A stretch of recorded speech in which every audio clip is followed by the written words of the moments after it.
Salut, bonjour à tous. Merci de vous réveiller avec nous sur Canal 3 Bénin et sur Actu Matin, votre matinale. Dans un instant, les unes du jour avec Wahab Ali Para suivra le mini-journal de Ingrid Day. Wahab déjà en plateau. Bonjour. Bonjour Christian et bonjour à On vous tous. retrouve dans un instant au sommaire. Les jours se comptent désormais au bout des doigts d'une main.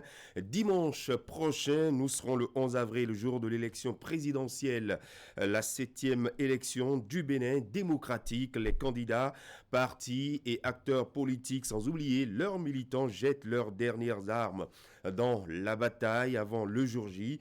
Dans 3 jours, les bureaux de vote installés sur l'ensemble du pays et à l'étranger, dans une dizaine de villes, ouvriront pour recueillir le vote des électeurs. Mais avant, on fait le point des actions du moment à l'analyse.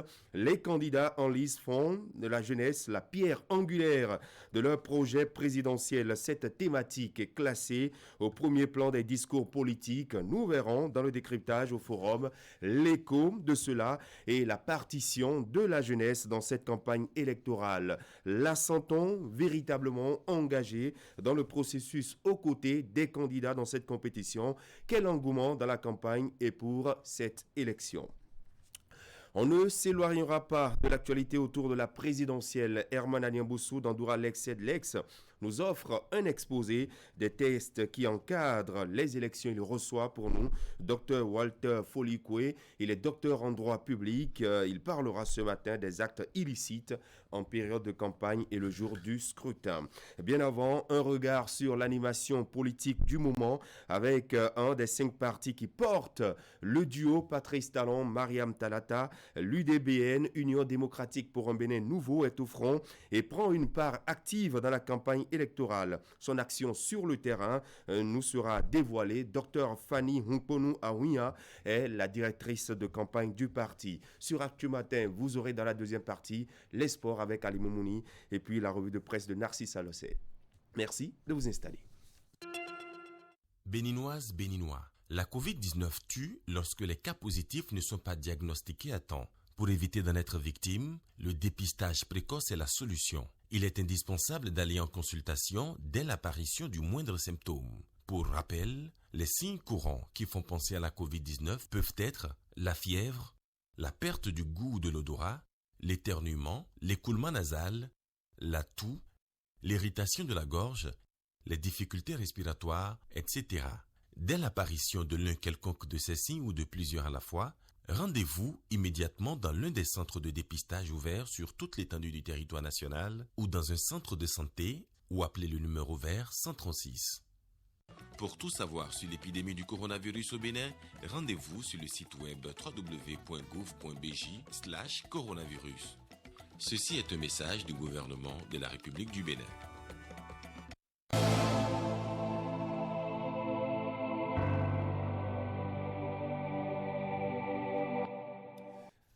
Allez, ce sont les derniers jours de campagne électorale et avec Wahab Ali Kwara, nous allons revisiter l'actualité avec les quotidiens parus ce jour.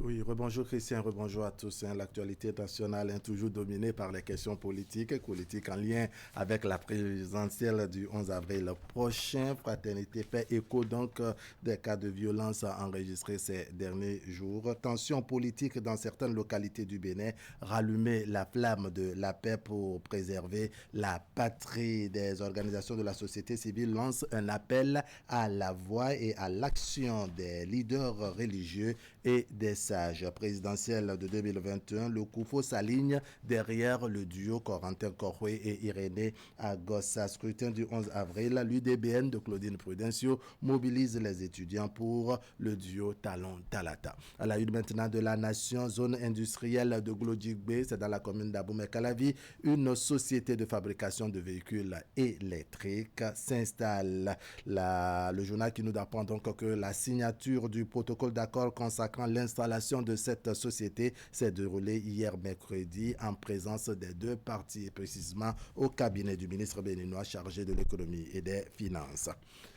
La nouvelle génération, le candidat de la mouvance présidentielle à Boycon hier, sous le leadership du directeur général Armand Gansset, talon en milieu conquis. Et puis présidentielle du dimanche prochain toujours, l'alerte pétée derrière Dr Edmond Huinton pour une large victoire du duo Talon-Talata. Info matin, géante mobilisation pour le duo Talon-Talata, l'UDBN de Claudine Prudencio fait monter le mercure à Abomey-Calavi. Présence remarquable du roi d'Abomey III et toute sa cour.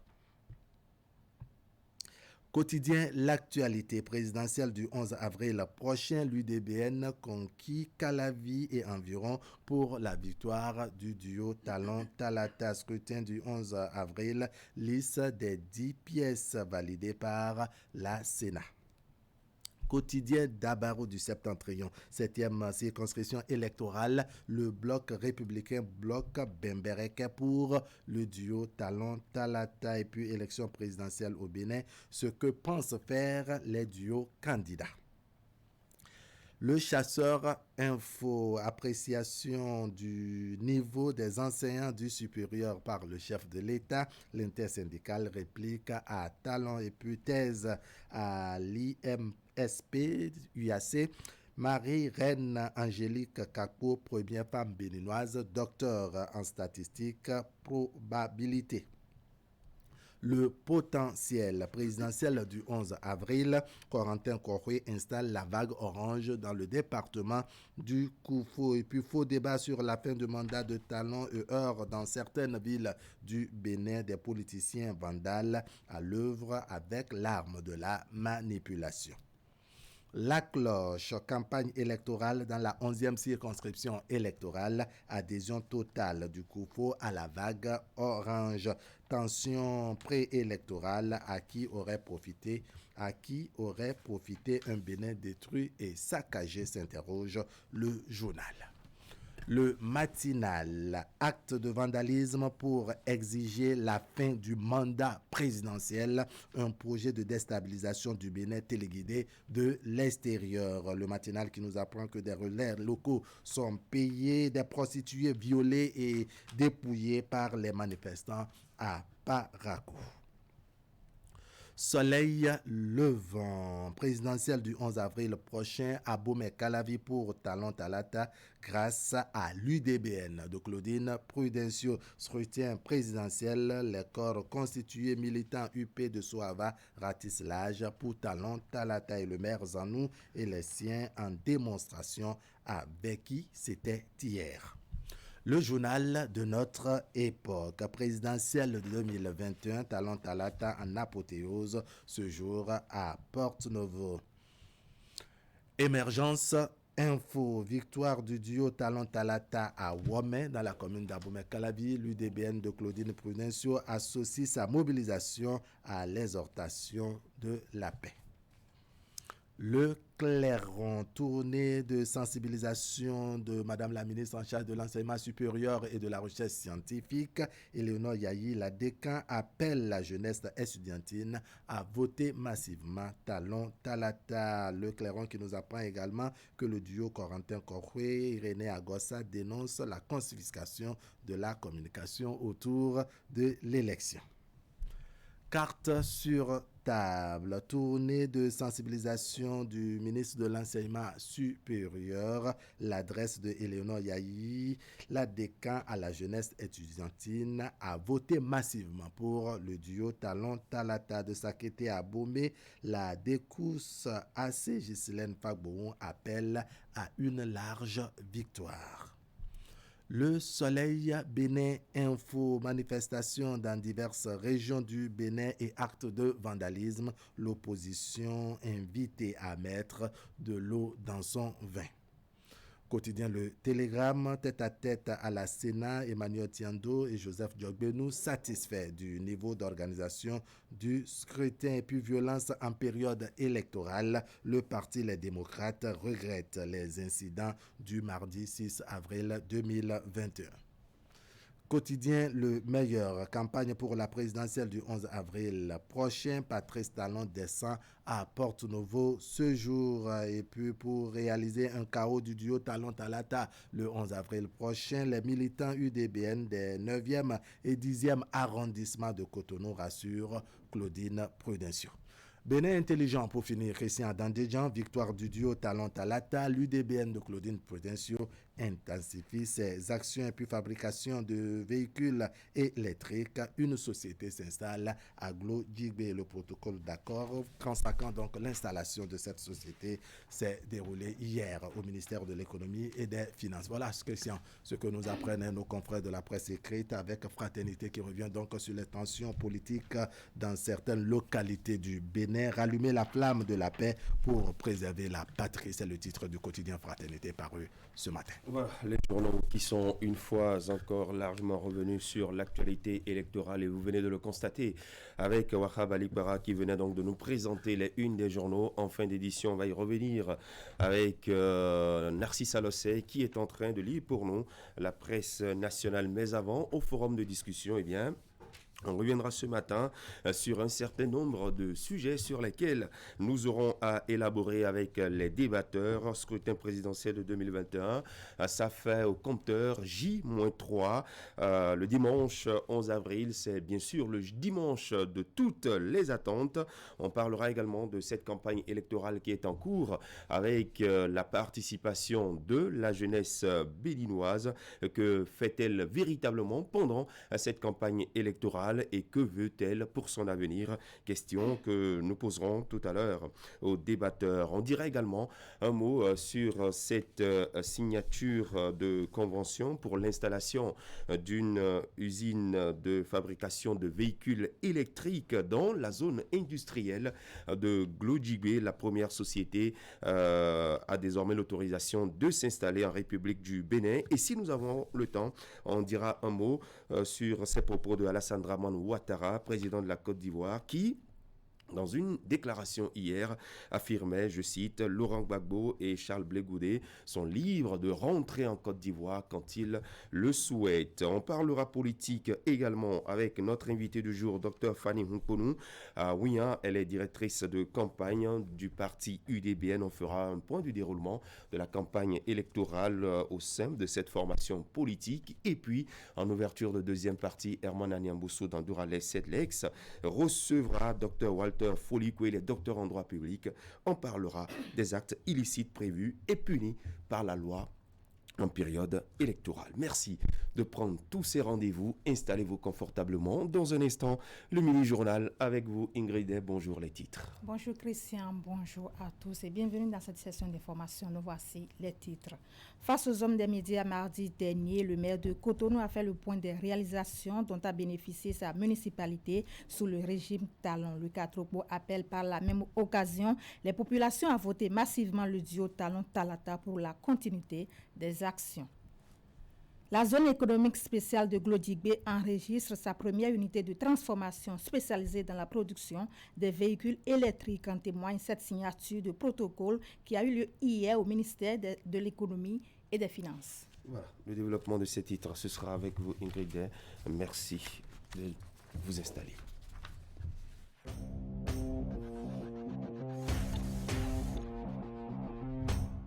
Chers clients, partenaires et abonnés du groupe de presse Fraternité, pour toute commande et information relative à nos produits et prestations à Fraternité FM, Fraternité, Canal 3 Télévision, appelez les numéros suivants aux heures et aux jours ouvrés. 95 74 29 23, 95 74 29 25, 97 77 33 02, 96 61 13 30, 69 17 99 99, 69 23 55 55, 61 62 12 02, WhatsApp, email canal3benin@yahoo.com, info@canal3télévision.com, fraternitéfm@yahoo.com, fraternews@yahoo.com.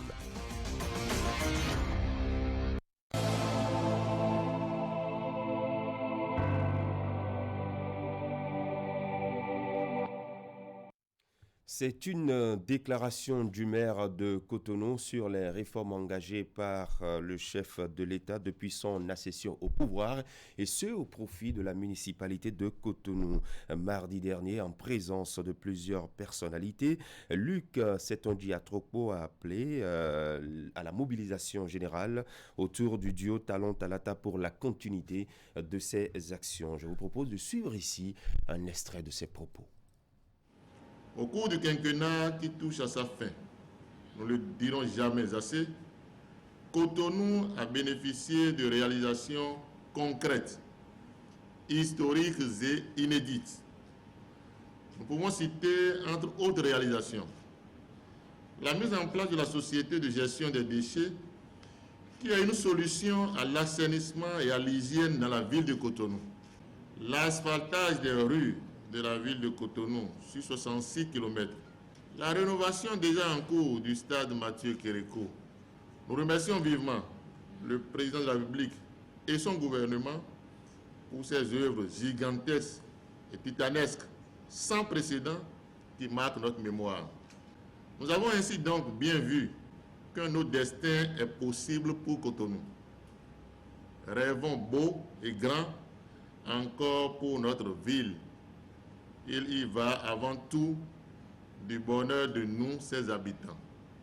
Mais avant, le duo Talon Talata, candidat à l'élection présidentielle du 11 avril 2021, a prévu pour Cotonou dans son programme d'action des chantiers ambitieux pour le développement de la ville. Mesdames et messieurs, distingués invités, Cotonou est une ville par excellence exigeante sur son développement. Cotonou ne doit donc pas se défaire et quitter la voie de son développement. L'esprit du progrès de la ville et la prospérité doivent continuer à nous animer, nous, ses habitants. Ce qui compte essentiellement, c'est que les Cotonouais se sentent davantage heureux de vivre dans leur ville, d'où il nous faut voir au-delà des clivages politiques et sortir massivement pour exercer légalement notre vote en faveur du duo Talon Talata, afin que la transformation de Cotonou par les grands projets se poursuive. Cotonou a besoin de notre solidarité autour du programme du duo Talon Talata pour le triomphe du duo.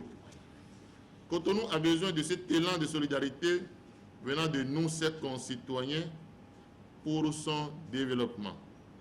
C'est alors le moment ou jamais de décider du développement de Cotonou à travers le choix stratégique apporté sur le duo Talon Talata, dont le programme répond réellement aux défis de développement de la ville. Alors que la dynamique continue avec le duo Talon Talata pour la continuité de la dynamique de développement de Cotonou, notre ville de cœur. Que nos vœux de victoire accompagnent le duo Talon Talata pour le développement du Bénin en général et de Cotonou en particulier. Et elle se poursuit, la campagne électorale. On rappelle qu'elle prend fin demain vendredi à minuit. Et pour l'instant, le terrain politique est toujours bien animé. Vous allez le voir dans les images qui viendront tout à l'heure.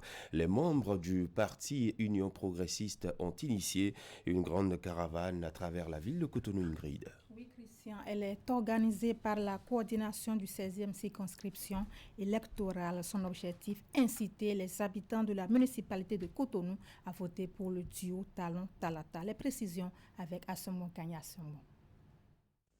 La coordination de l'Union progressiste de la 16e circonscription électorale galvanise la troupe pour la victoire du duo Talon Talata.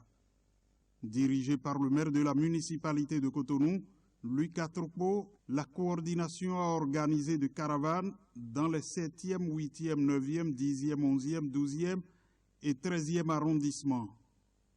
Point de chute des caravanes, la place de l'Étoile Rouge où les caravaniers ont rassuré la coordination. Nous sommes déterminés pour consolider les vrais acquis qui ont pris la bonne forme depuis 2016 à nos jours. C'est les grandes réformes. Et les grandes réformes n'appartiennent qu'aux hommes courageux, déterminants et qui ont du goût.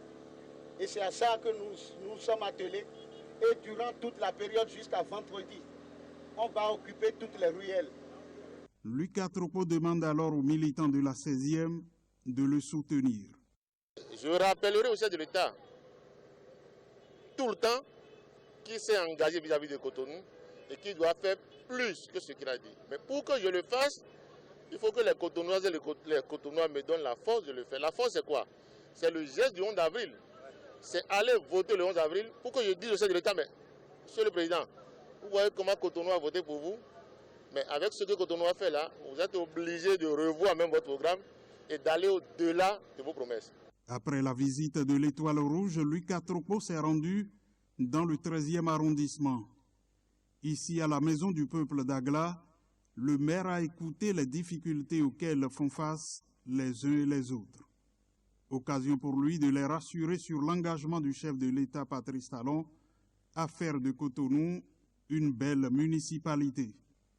Son engagement aujourd'hui est clair, son engagement aujourd'hui est total.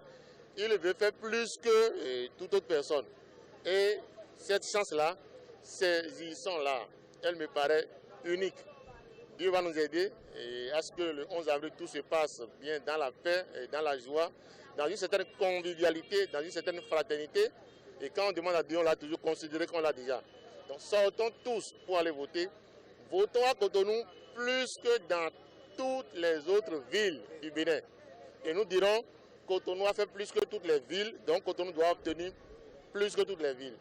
La machine de la victoire ressentissante est ainsi lancée dans la 16e circonscription électorale, estiment les militants de l'Union progressiste. Ils comptent investir les maisons pour exhorter les citoyens en âge de voter d'aller accomplir le souhait du parti. C'est le duo Talon Talata qui a fait résonner la ville de Cotonou ce mardi à travers une géante caravane organisée par des jeunes opérateurs économiques spontanément constitués pour accompagner la dynamique impulsée par le président Patrice Talon depuis 2016. Ces jeunes ont décidé d'aller au contact des populations pour leur expliquer que le seul choix sérieux à faire le 11 avril prochain est celui du duo Talon Talata. La caravane a sillonné plusieurs rues de Cotonou. Les initiateurs en ont profité pour échanger avec les populations. Une de nos équipes de reportage conduite par Ulruj et Kwegaba était sur le terrain et nous fait ici le résumé de la caravane. Suivons. Voici la caravane qui a fait bouger toute la ville de Cotonou ce mardi 6 avril 2021. Un convoi de véhicules décorés à l'effigie du candidat Patrice Talon et sa colistière Mariam Chabi Talata. Pour ces jeunes amis, tous opérateurs économiques, le duo gagnant de l'élection présidentielle de 2021 n'est plus à rechercher. Il faut simplement poursuivre la dynamique entamée depuis 2016 et qui a fait ses preuves avec des résultats probants.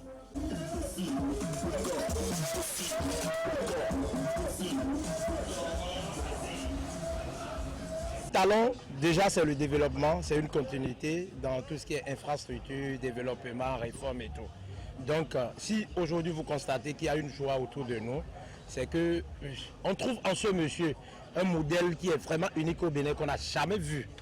Et chaque jour, on doit prier pour ce monsieur qui a une chance pour le Bénin. Et nous sommes là pour l'accompagner, pour le soutenir jusqu'au bout. La caravane a été spontanée, on a lancé entre nous avec quelques amis et après vous avez vu le tendu de ceux qui nous ont rejoints. Pour nous c'est une réussite totale et ça prédit déjà le chaos que nous envisageons le dimanche prochain. Partout dans les rues de Cotonou, la caravane est accueillie avec sourire et encouragement. Les initiateurs sont fiers d'échanger avec les populations. Le mot d'ordre est simple, poursuivre le développement amorcé depuis 2016 en offrant une victoire écrasante au président Patrice Talon, candidat à sa propre réélection, cette fois-ci avec une femme dynamique qui a déjà fait ses preuves à l'Assemblée nationale. La population sait ce qu'on doit faire. Ils doivent nous suivre dans notre dynamisme. On n'avait jamais vu ça. J'avais prévenu tous les Béninois depuis 2016, quand il a accédé le pouvoir. Tout ce qu'il a fait aujourd'hui, c'est visible. Et quelqu'un qui ne veut pas nous suivre, c'est qu'il veut nous retarder. Nous, on doit prier pour Talon, pour qu'il continue dans sa démarche. Et nous invitons toute la jeunesse, La preuve, la jeunesse avec laquelle nous avons fait la caravane aujourd'hui, c'est des amis de 20 ans, de 30 ans. Des opérateurs économiques, des hommes d'affaires, on était tous ensemble, des frères. Alors la ville était contente de notre caravane. Donc vraiment, Talon, vive Boko Olivier, vive toute la classe. C'est la joie parce que toute la jeunesse nous a suivis, c'est la joie. Et cette joie va continuer pour faire le chaos. Et les 10 ans sont assurés. Talon Talata, un duo aux compétences avérées, c'est la conviction des organisateurs de cette caravane. Ils ont parcouru presque toutes les rues de Cotonou jusqu'au coucher du soleil, une parade joyeuse qui va certainement ramener dans leur camp des centaines de milliers d'électeurs jusque-là indécis. Le PRD toujours à la conquête des électeurs pour le compte du duo Talon Talata avec d'autres ténors du parti. Le leader des Tchoko a fait le tour des communes de Soava, Cotonou et Semepodi. Emma Rodon nous fait le point de ces différentes étapes. Soava, vous salez.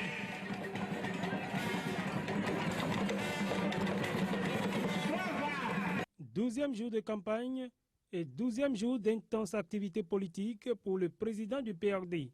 Première étape de cette énième sortie de Maître Adrien Ngwedji au profit du duo Talon Talata, la commune de Soava. Le PRD y compte de nombreux militants convaincus et fidèles auxquels il est venu passer son message.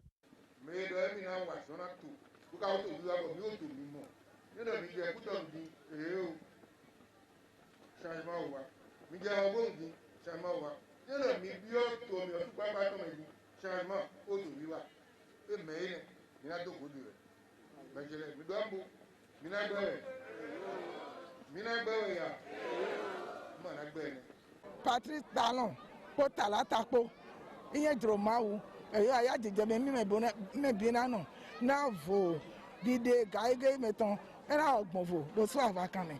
Il y a Dromaou, à Bamiton la vie, et là, go plein, et vraiment goéva.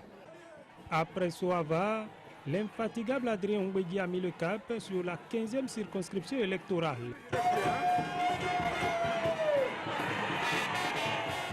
Sous la direction de Raphaël Akoteyon, le peuple PRD est sorti nombreux écouter son leader charismatique. Talon Talata, Talon Talata, victoire, merci. Le mot d'ordre est lancé.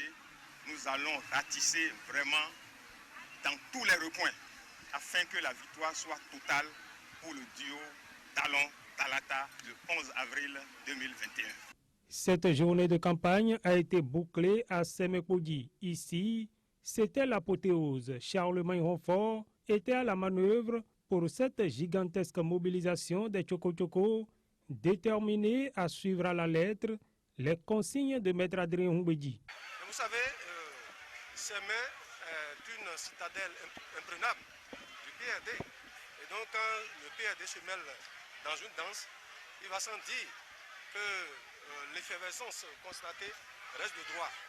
Donc ici, c'est de dire d'abord que, le PRD, en soutenant le candidat, le duo candidat Talon Talata, s'est donné d'abord pour engagement de faire en sorte que le taux de participation soit élevé. Donc ici, comme vous constatez vous-même, c'est une convergence de force, d'énergie pour atteindre donc l'objectif. Les communes de Soava et de Semepodi, la 15e circonscription électorale, comme bien d'autres fiefs du PRD, sont désormais conquises pour la victoire du duo Talon Talata. Porto-Novo dénonce les actes de violence perpétrés dans la journée du mardi 6 avril par les opposants et réaffirme son soutien au chef de l'État. C'était à la faveur d'une marche pacifique organisée hier, mercredi. Reportage. Contre les manifestations anti-Talon, les fils et filles de Porto-Novo et de Lomé en général se lèvent pour dire non. Ils ont battu le macadam ce mercredi matin pour soutenir le président Patrice Talon et dénoncer les agissements des opposants qui, selon eux, prétextent d'arguments fallacieux pour détruire. C'est la loi qui a prescrit le nouveau calendrier électoral en vigueur, ont-ils rappelé, au cours de cette marche qui a pris départ au pont de Porto-Novo pour échouer à l'Assemblée nationale où une motion a été lue en présence du président Louis Vlavonou. Nous, filles et fils de l'OME, rappelons que la loi numéro 2019-40 du 7 novembre 2019 portant révision de la Constitution du Bénin dans le cadre de l'alignement des mandats électifs dans notre pays a prolongé d'1 an le mandat des actuels élus communaux qui finissent leur mandat en 2026 au lieu de 2025, a raccourci d'1 an le mandat des députés qui seront élus en 2023 et qui finiront leur législature en 2026 au lieu de 2027, a prolongé de 45 jours le mandat de l'actuel président de la République. Tout ceci en vue de faire les élections générales en 2026. Nous, population de l'OME, soulignons que c'est cette même loi qui prolonge le mandat de Patrice Talon, qui instaure désormais les modalités du duo de candidature et de parrainage pour les élections présidentielles au Bénin. Notons aussi que c'est en respect de ces nouvelles dispositions qu'une partie de l'opposition a constitué des duos et a négocié sans succès les parrainages de certains députés et maires. En conséquence, les populations de l'OME réitèrent au terme de la présente manifestation tout leur soutien au président Talon et au processus électoral en cours.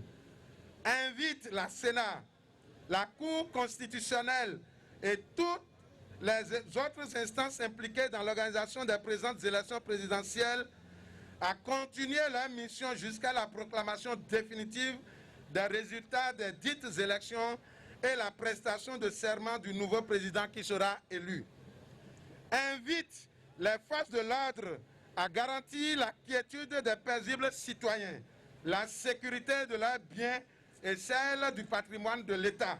Le président de l'Assemblée nationale, Louis Vlavonou, a salué les manifestants pour cette initiative qui appelle à la paix. Une paix que doit préserver chaque Béninois où qu'il se trouve, a-t-il martelé.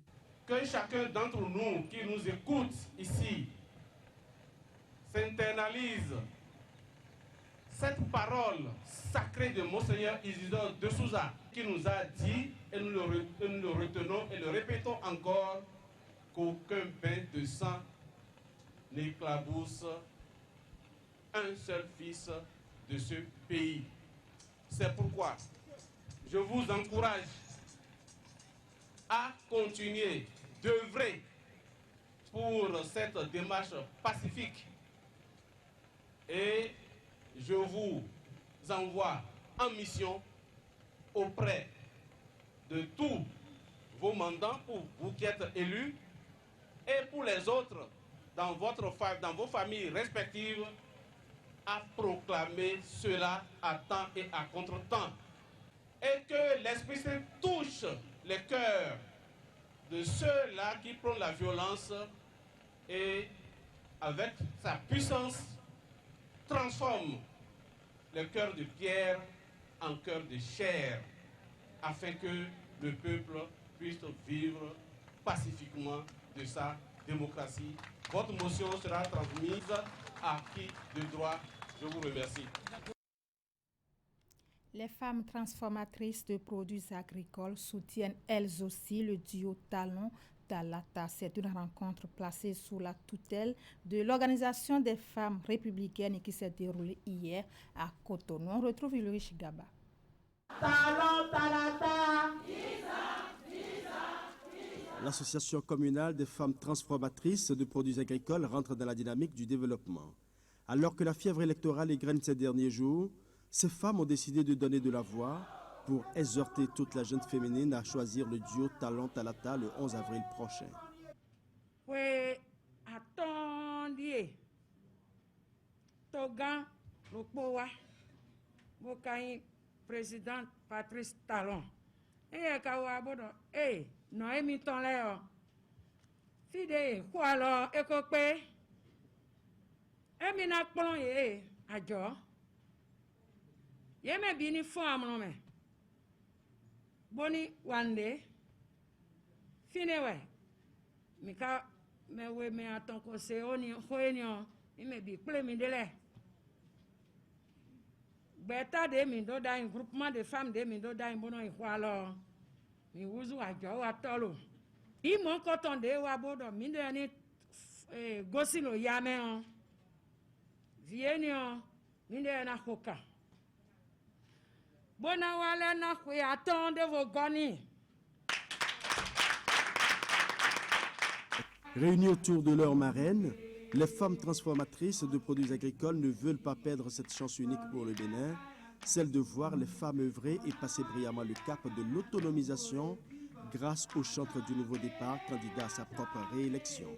Les femmes ont compris que c'est l'ère des femmes et elles sont décidées à sortir massivement le 11 avril pour voter pour le carreau qu'on attend pour le duo Talon Talata parce que Talon a choisi la femme, Talon a honoré la femme. Elles ont compris que c'est leur ère, c'est leur année et donc elles sont décidées plus que jamais à faire le carreau au soir du 11 avril.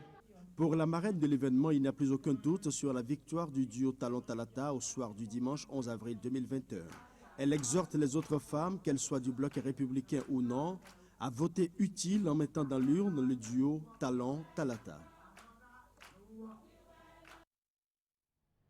On change de registre à présent. La zone économique spéciale de Glodjigbe enregistre sa toute première unité de transformation. Il s'agit de M Automobility Electric, une entreprise spécialisée dans la production des véhicules électriques. Le protocole d'accord est signé ce mercredi au ministère de l'Économie et des Finances.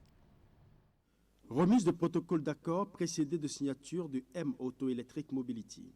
Le geste consacre l'opérationnalisation dans les jours à venir de cette nouvelle unité de transformation qui sera basée au sein de la zone économique spéciale de Glodjigbe. Ce n'est que le début d'une grande aventure industrielle du Bénin.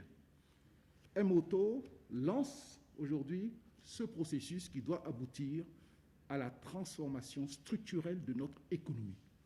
Et nous voulons sincèrement vous remercier nos partenaires, remercier M-Auto, remercier le gouvernement, remercier tous ceux qui ont concouru à faire de ce projet de grande zone industrielle un succès. M-Auto Electric Mobility est la toute première entreprise indienne qui s'engage à donner vie à la zone industrielle de Glodjigbe à travers la production des véhicules électriques au Bénin. C'est le fruit de 3 ans de travail entre l'État béninois et son partenaire ERAIZ. Cela reflète la confiance que les investisseurs mettent aujourd'hui au Bénin, compte tenu de tout ce que nous offrons pour la facilitation des installations industrielles et des échanges commerciaux. C'est le fruit de réformes importantes, structurelles et inédites. Le Bénin se trouve aujourd'hui à une étape où, après 5 années consacrées essentiellement à améliorer l'image de notre pays, à travailler sur l'attractivité du Bénin et à lever les handicaps pour l'industrialisation de notre pays, nous nous trouvons aujourd'hui dans un nouveau cycle 2021-2026 où beaucoup d'efforts seront consacrés à l'industrialisation sélective de notre pays. La rapidité avec laquelle vous êtes venu au Bénin, vous avez regardé ce qui se passe et vous avez pris la décision, je voudrais que cette même rapidité accompagne maintenant l'exécution du projet pour que dans quelques semaines, nous voyions le début des travaux sur la zone industrielle de Glodjigbe. Romuald Ouadani exhorte ses nouveaux partenaires à maintenir la dynamique dans l'exécution du projet. Il rassure par la suite de la disponibilité du gouvernement béninois à les accompagner pour l'atteinte des résultats escomptés. Ainsi s'achève cette session d'information. Merci de nous avoir suivis et très bonne suite de journée à vous. Et nous vous disons également merci beaucoup Ingrid Day. Le temps de vous retrouver demain vendredi sur Actu Matin. Bonne journée du jeudi. Mesdames et messieurs, restez avec nous dans un instant, le forum. Terre & Associés, nouvelle génération, Tank SA est une entreprise créée en 2000 qui produit et distribue des poussins d'un jour, spécialement de type Ponte et Cher, de race Lowman Bro et Ross 308. Elle dispose de 2 sites de production. Le premier, basé à Toricada, est une ferme de poules reproductrices. Les œufs à couver produits sont conservés dans une chambre froide pendant 5 à 7 jours, puis transférés sur le deuxième site, basé à Abomey-Calavi. Il s'agit ici du couvoir, un site de production où les œufs sont mis en incubation pendant 21 jours pour sortir des poussins d'un jour. Terre et Associés Nouvelle Génération Tank SA a une capacité de production extensible d'1 600 000 poussins par an et reste incontestablement le leader dans le domaine de l'aviculture au Bénin.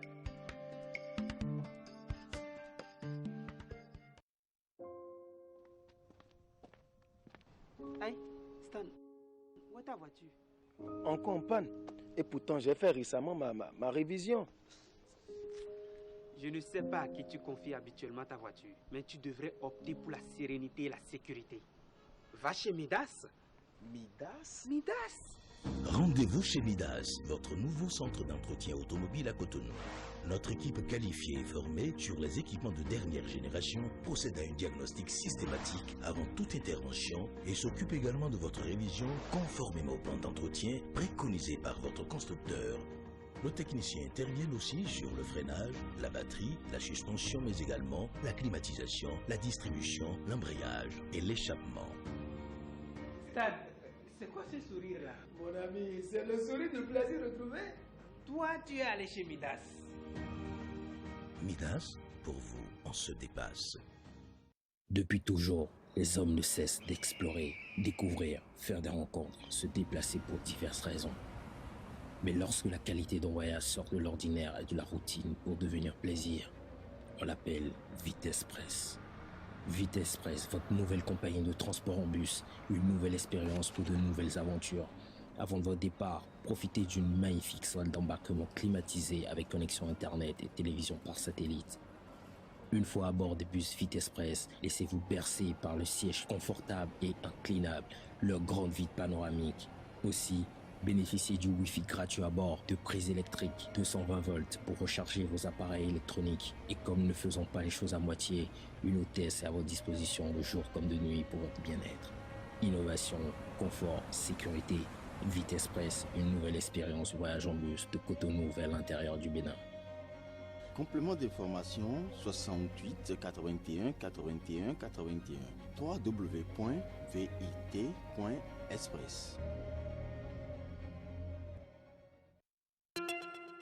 Attention, attention, la pandémie de Covid-19 n'est pas encore terminée. Le virus circule toujours. Des morts et des cas graves sont régulièrement enregistrés. Que faire pour ne pas contracter le virus? Il faut respecter les gestes barrières, c'est-à-dire porter systématiquement le masque en tout lieu public et dans toutes les situations à risque. Éviter les regroupements. Observer la distance de sécurité d'1 mètre au moins entre individus. Se laver fréquemment les mains à l'eau et au savon ou les désinfecter avec du gel hydroalcoolique. Nettoyer régulièrement les surfaces ou objets avec lesquels les mains peuvent être en contact, à savoir table, téléphone portable, poignée de porte, volant ou guidon lorsqu'on n'est pas seul à conduire les véhicules ou que les objets sont manipulés par plusieurs utilisateurs. Pour tout savoir sur l'épidémie du coronavirus au Bénin, rendez-vous sur le site web www.gouv.bj/coronavirus. Ceci est un message du gouvernement de la République du Bénin.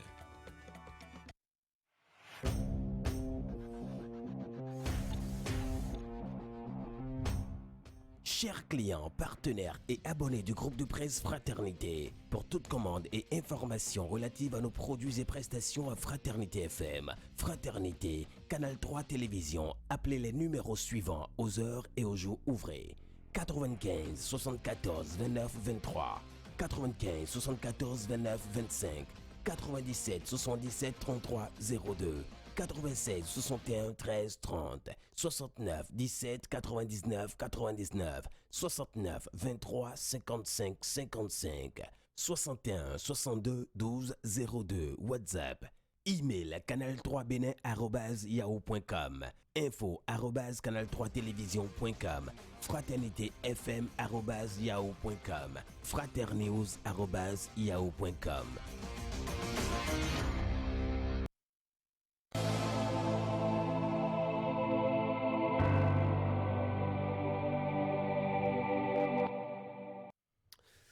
Allez, nous allons ouvrir nos discussions de ce matin. On va parler politique, on va parler également économie avec la zone économique spéciale de Glodjibé qui enregistre déjà ses premiers investisseurs. On parlera donc ce matin de cette première industrie de véhicules électriques qui va s'installer puisque la convention a été signée hier ici en République du Bénin. Allez, Herman Agnamboussou, bonjour. Akhabali Para, André Dossa, bienvenue en plateau.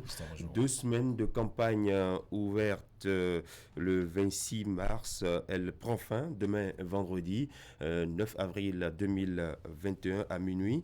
Nous avons vu les duos et leur soutien en démonstration sur le terrain. Les dernières heures certainement nous réservent assez de surprises sur le plan de l'engagement puisque la campagne est animée avec la détermination des différents acteurs que nous observons depuis quelques semaines déjà. Alors, le scrutin présidentiel va se tenir dimanche prochain, du moins pour le premier tour de cette élection présidentielle. N'est-ce pas le point final d'un processus qui a démarré depuis plusieurs mois? Wakhabali Para.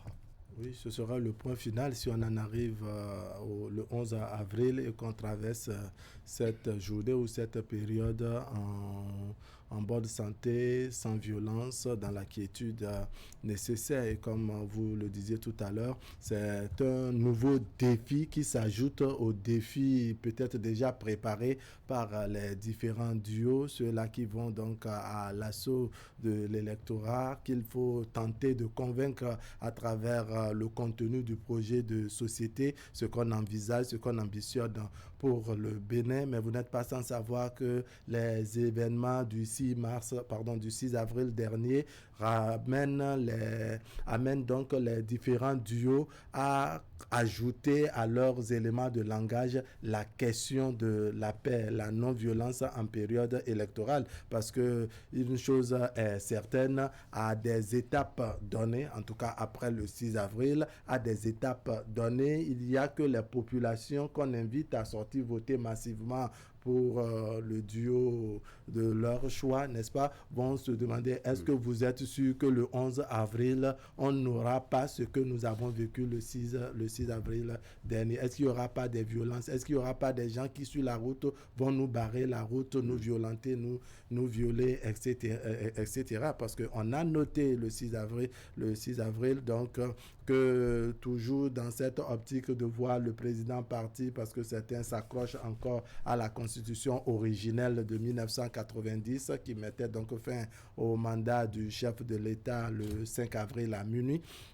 Eh bien, donc, il y a de ces citoyens qui continuent de clamer cela et vouloir le départ du chef de l'État. C'est ce qui a fait les cas que nous avons, les édifices publics mis à sac, les biens privés, n'est-ce pas, emportés par des manifestants. À Parakou, on a noté que les prostituées ont même été violées, leurs biens emportés, les biens des citoyens. Certains qui ont essayé d'assouvir leur appétit sexuel. Voilà, leur appétit sexuel. Vous voyez, donc, un événement, une description, un récit plutôt apocalyptique qui vous met mal à l'aise et qui donc vient inquiéter davantage les populations. Certes, on a noté le message d'assurance du ministre porte-parole du gouvernement, mais il y a que dans le rang des duos et des soutiens aux différents candidats, un grand message doit également prendre en compte cette question de paix, de non-violence, rassurer les électeurs, rassurer les citoyens de manière à ce qu'on circule au Bénin sans difficulté et que le 11 avril, on sorte massivement voter sans Alors, il l'a rappelé dans son intervention tout à l'heure, Wakhabali Para, André Dossa, les uns vendent leur projet de société puisqu'ils sont sur le terrain de la campagne électorale depuis plusieurs jours déjà. Ils essaient de convaincre les électeurs pour un vote massif le dimanche prochain et les autres qui se battent pour un retour aux fondamentaux de la Constitution de 1990, une Constitution qui a été révisée depuis 2019 et les lois relatives qui sont votées au Parlement. Alors, on s'attend à voir ce qui va se passer le dimanche. Faut-il avoir des craintes quand à l'organisation et surtout au bon déroulement du vote dimanche prochain? Oui, je pense que oui, il faut déjà constater que le processus électoral suit son cours malgré tout et que la campagne électorale tire également vers sa fin. Demain soir, on en aurait fini et le peuple devrait se préparer, donc, ainsi que le stipule le décret de convocation donc, du corps électoral, à aller au vote le dimanche pour élire le nouveau président. Alors, est-ce qu'il y a des craintes? Vous vous interrogez compte tenu du spectre de violence qui planerait sur ce scrutin en lien avec les événements donc, de la nuit du 6 avril. Je pense que nous sommes dans un état de droit et nous sommes en démocratie où effectivement nous devons faire en sorte qu'il n'y ait jamais l'unanimisme. C'est tout à fait normal que les citoyens de ce pays aient des avis divergents, en tout cas ne partagent pas le même point de vue sur la façon dont notre cité, notre communauté est conduite ou évolue. Mais il faudra encore pouvoir le faire dans, n'est-ce pas, les limites de la loi que nous sommes nous-mêmes librement données. Alors, je pense qu'il faut condamner, mais alors très sérieusement, avec la dernière rigueur, les actes de vandalisme qui sont perpétrés. Il y a aujourd'hui des Béninois qui se battent, qui travaillent, qui réfléchissent pour une déstabilisation du pays, qui voudraient nous amener en arrière et voudraient faire en sorte que le Bénin connaisse le sort peu enviable qu'ont pu connaître certains de nos voisins, certains pays de la sous-région. Juste parce que, justement, leurs intérêts ne sont pas pris en compte. On présente une réalité tronquée à une certaine jeunesse qu'on mobilise, qu'on entreprend, n'est-ce pas, dans le dessein donc de déstabiliser le pays. Je crois que nous sommes dans un état de droit où les moyens de faire respecter la loi existent. On a pu noter une certaine attitude pacifique de la part des forces de sécurité et donc de défense. Cela ne veut pas dire que lorsque les gens, n'est-ce pas, iront plus loin, lorsqu'on observera une certaine escalade dans la manifestation du mécontentement qui tendrait donc à nuire, n'est-ce pas, à la communauté, je crois que les uns et les autres n'hésiteront pas à faire le travail, à maintenir l'ordre, à aider même les manifestants également pour leur propre sécurité à maintenir l'ordre. Il faut juste souhaiter que les gens puissent vraiment exprimer leur mécontentement, mais qu'ils puissent le faire dans le cadre, de façon pacifique, pour nous permettre de préserver le peu que nous avons. Quand on est aussi pauvre que nous le sommes en ce moment, avec les efforts dépourvus et que nous avons pu en 5 ans, c'est vrai, ça a été très dur pour tout le monde, faire un peu d'effort pour avoir le minimum que nous observons là et que nous sommes presque unanimes à reconnaître, il faut pouvoir, n'est-ce pas, les préserver dans la manifestation de notre mécontentement. Les gens iront au vote, ça ne sert à rien de vendre la peur, ça ne sert à rien de répandre, n'est-ce pas, ce spectre de violence qu'il y aurait le 11 avril, pas du tout. Et les gens devront aussi également s'attendre à pouvoir répondre de leurs actes. Lorsque vous empêchez des citoyens d'aller accomplir, donc de jouir de leur liberté, il faut savoir que les lois ont prévu, n'est-ce pas, des sanctions à cet effet. Observez qu'effectivement, il y a des Béninois qui ne sont pas d'accord, qui le font savoir, parfois même de manière vraiment peu recommandable, mais il y a quand même une grande majorité qui va qu'à ses occupations. Il y a des Béninois qui sont en campagne, qui battent campagne pour leur candidat. Donc, ça veut dire qu'au fond, il faut faire en sorte que la liberté des uns ne puisse pas, n'est-ce pas, constituer une entrave pour celle des autres. Alors, dimanche, c'est dans 3 jours, à Mandaniamboussou, et c'est le 11 avril de toutes les attentes. Oui, attente parce que justement, le dimanche prochain, les électeurs béninois, plus de 5 millions d'électeurs, sont appelés à aller aux urnes. Vous n'êtes pas sans savoir que le corps électoral a été convoqué depuis plusieurs mois déjà. La Sénat a établi son calendrier électoral et l'a d'ailleurs communiqué. On a suivi le processus jusqu'à présent. Pour quelqu'un qui a suivi tout ce qui s'est passé durant cette période jusqu'à l'heure où nous sommes aujourd'hui, où la campagne se déroule d'ailleurs et va finir demain, on peut bien s'interroger sur les réelles motivations de certains acteurs politiques.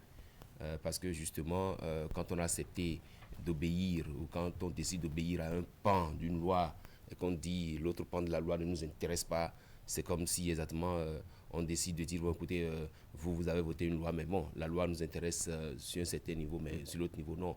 Je pense qu'il faut plutôt appeler la jeunesse béninoise à de la retenue. Et si crainte il doit avoir pour dimanche prochain, ce ne serait pas lié au fait que la Sénat n'a pas eu de moyens, par exemple, parce qu'on a déjà vu dans ce pays qu'à la veille d'une élection présidentielle ou d'une élection, pour ne pas être plus précis, à la veille d'une élection, la Sénat n'avait pas de moyens. On a même dû faire appel à la sous-région pour avoir des urnes, pour aller fouetter et même les fonds aussi pour financer cette élection. Parce que des PTF ont dû se mobiliser pour nous donner de l'argent pour qu'on puisse organiser les élections dans notre pays. Non, ici, il s'agit d'une élection bien organisée parce que jusqu'à présent, on n'a pas entendu la Sénat nous dire qu'elle n'a pas les moyens pour faire les élections. Au contraire, bien au contraire, tout se déroule comme prévu par les membres de la Sénat, la formation des agents électoraux, et donc des acteurs politiques mus par leurs intérêts égoïstes et vraiment individuels sont en train d'appeler à une sorte d'insurrection. J'ai encore entendu un autre communiqué d'un acteur dont je ne vais pas citer le nom, mais un communiqué vide d'avoir de sens qui appelle à certaines dispositions de la Constitution. Je me demande si cet acteur est vraiment un acteur politique ou si c'est quelqu'un qui n'a pas trouvé son compte dans la gestion de Patrice Talon et qui est en train de dire ce qui ne doit pas être. Franchement, je pense que le Bénin, ça nous appartient à nous tous. Et vous avez vu, pendant qu'il y en a qui pensent qu'il n'y a pas élection, il y a d'autres qui vaquent à leurs occupations, qui font la campagne comme cela se doit. Je pense qu'il faut que les leaders traditionnels, surtout traditionnels, puissent entrer dans la danse, un peu comme l'ont fait les OSC, un peu comme l'a fait la plateforme des OSC, pour que la paix puisse revenir. Parce que effectivement, ce qui se fait en ce moment sur le terrain, c'est que pour le moment, les forces de défense et de sécurité observent un certain pacifisme. Pour le moment, on n'agit pas, on est là, on observe, on voit jusqu'où ils sont. J'ai appris qu'il y en a qui ont fait des camions pour qu'on bloque la voie. Alors même que la démocratie telle que revendiquée par certains acteurs politiques, c'est que pendant que vous êtes libre de pleurer, moi je suis libre de rire, d'accord? Et donc tant que ces deux libertés ne sont pas garanties, on n'est pas encore en démocratie. Et qu'ils permettent, pendant qu'ils se manifestent ou pendant qu'ils manifestent leur mécontentement, qu'ils permettent que ceux qui doivent circuler puissent circuler librement et vaquer à leurs occupations. Alors dimanche prochain, il y a un énorme défi à relever par les uns et les autres pour que le scrutin se déroule en tout cas dans l'ordre, dans le calme et dans la quiétude totale. Et sur le terrain politique en ce moment, nous avons vu beaucoup de vagues de personnes aller d'un coin à l'autre pour porter la voix de leurs candidats, des candidats qu'ils soutiennent pour cette élection présidentielle. Dans le lot, on voit les jeunes également qui prennent les devants. Quel regard portez-vous, André Dossa, sur la participation politique de la jeunesse à cette élection présidentielle? On le rappelle que c'est la 7e élection présidentielle de l'ère démocratique au Bénin. Non, mais je crois que la jeunesse, elle prend une part active à ce processus électoral, notamment à cette campagne électorale. Chaque couche, chaque catégorie de jeunes, notamment en fonction de leur obédience politique, bat de campagne derrière l'un ou l'autre candidat. Vous savez que les élections présidentielles dans notre pays consacrent aussi un renouvellement de la classe politique. Et il se joue pendant ce débat présidentiel également la recomposition future de la classe politique. Beaucoup de jeunes se positionnent dans la perspective de cette recomposition. Après la présidentielle, 2 ans après, nous devrons aller aux élections législatives. Beaucoup de jeunes aujourd'hui participent à ce processus électoral en ayant justement en vue cette échéance-là, les législatives de 2023. Donc, je crois que oui, elle prend part à cette élection, à cette campagne électorale. Elle se mobilise en défendant justement le projet de société du candidat qu'elle soutient en fonction donc de l'obédience de cette jeunesse-là. Mais elle aussi s'illustre négativement dans cette campagne électorale parce que figurez-vous que c'est notamment une certaine jeunesse que l'on a entreprise, que l'on a mobilisée, n'est-ce pas, pour accomplir ce dessein funeste de déstabilisation qui est guidé depuis l'extérieur. Vous voyez, on peut observer et le regretter que dans les rangs justement de ces manifestants, il se trouve parfois des enfants qui ignorent totalement de quoi il s'agit, qui ne savent que dalle de ce qu'on appelle prorogation de mandat, de ce que c'est même qu'un quinquennat, et ainsi de suite, qui, ma foi, aussi, parfois et bien souvent, ignorent qui sont les commanditaires. Mais bon, on leur dit, allons faire ici ça. Et aussi, quand vous entendez la voix d'une mère, je suppose que celle dont j'ai entendu la voix est une mère qui dit à des enfants, 10, 11, 12 ans, déchire ça, enlève ça, Alors finalement, et ce ne sont pas les siens en fait, ce ne sont pas ses propres enfants à elle, c'est les enfants d'autrui qu'on a mobilisés nuitamment pour leur dire de poser des actes de cette nature. C'est aussi cette jeunesse-là, voilà, qui participe à la campagne électorale. Il y a un travail, un grand travail de sensibilisation, absolument, d'éducation civique et de sensibilisation. Donc, par rapport à la participation de la jeunesse, je crois que oui, elle prend part peu ou prou à cette campagne présidentielle et elle prend part positivement comme aussi, hélas, négativement. Oui, Herman. Oui, le travail à faire sur la jeunesse, c'est un grand travail, comme vous l'avez dit. Cette jeunesse qui est scolarisée, mais qu'on peut manipuler n'importe comment. André a fait cas de cette dame-là qui, effectivement, dans un audio osé, dont on voit d'ailleurs les vidéos, précise le carrefour sur lequel ça a eu lieu, encore que les thèses de la République ne le permettent pas. Je pense qu'en réalité, il faut qu'on garde les jeunes, les enfants hors de ces genres d'entreprises. Je ne vais pas citer à nouveau Ambach, qui disait que quand les acteurs politiques s'entendent, pour le moment, personne n'est au courant. C'est quand ils ne s'entendent pas qu'ils font appel à la jeunesse. Je suppose qu'au moment où les jeunes étaient en train de détruire cette affiche-là, qu'ils aient été surpris par des forces de l'ordre. La dame va détaler, laisser les enfants à leur triste sort. C'est vrai que c'est des enfants, la loi sait comment punir également ces enfants dans ces situations. Et donc, que les gens ne pensent pas que oui, parce que c'est un enfant de moins de 12 ans, c'est un enfant il est pénalement irresponsable. Non, tout au moins le commanditaire pourra répondre de ses actes.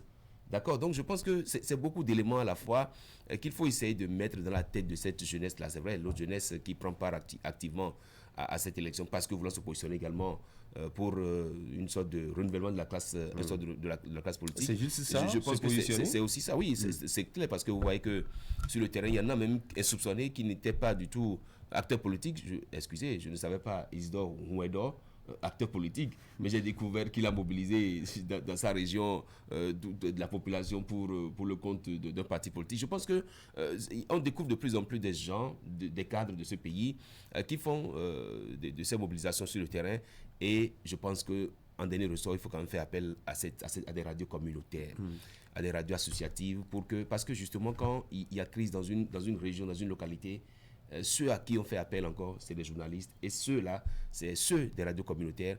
Il faut peut-être voir comment on agit sur ces radios-là pour conscientiser un peu les jeunes, les appeler à la retenue. Alors, des personnes qui prennent une part active dans ce processus, qui travaillent à se mettre au-devant de la scène, histoire de se vendre au mieux aux candidats en compétition.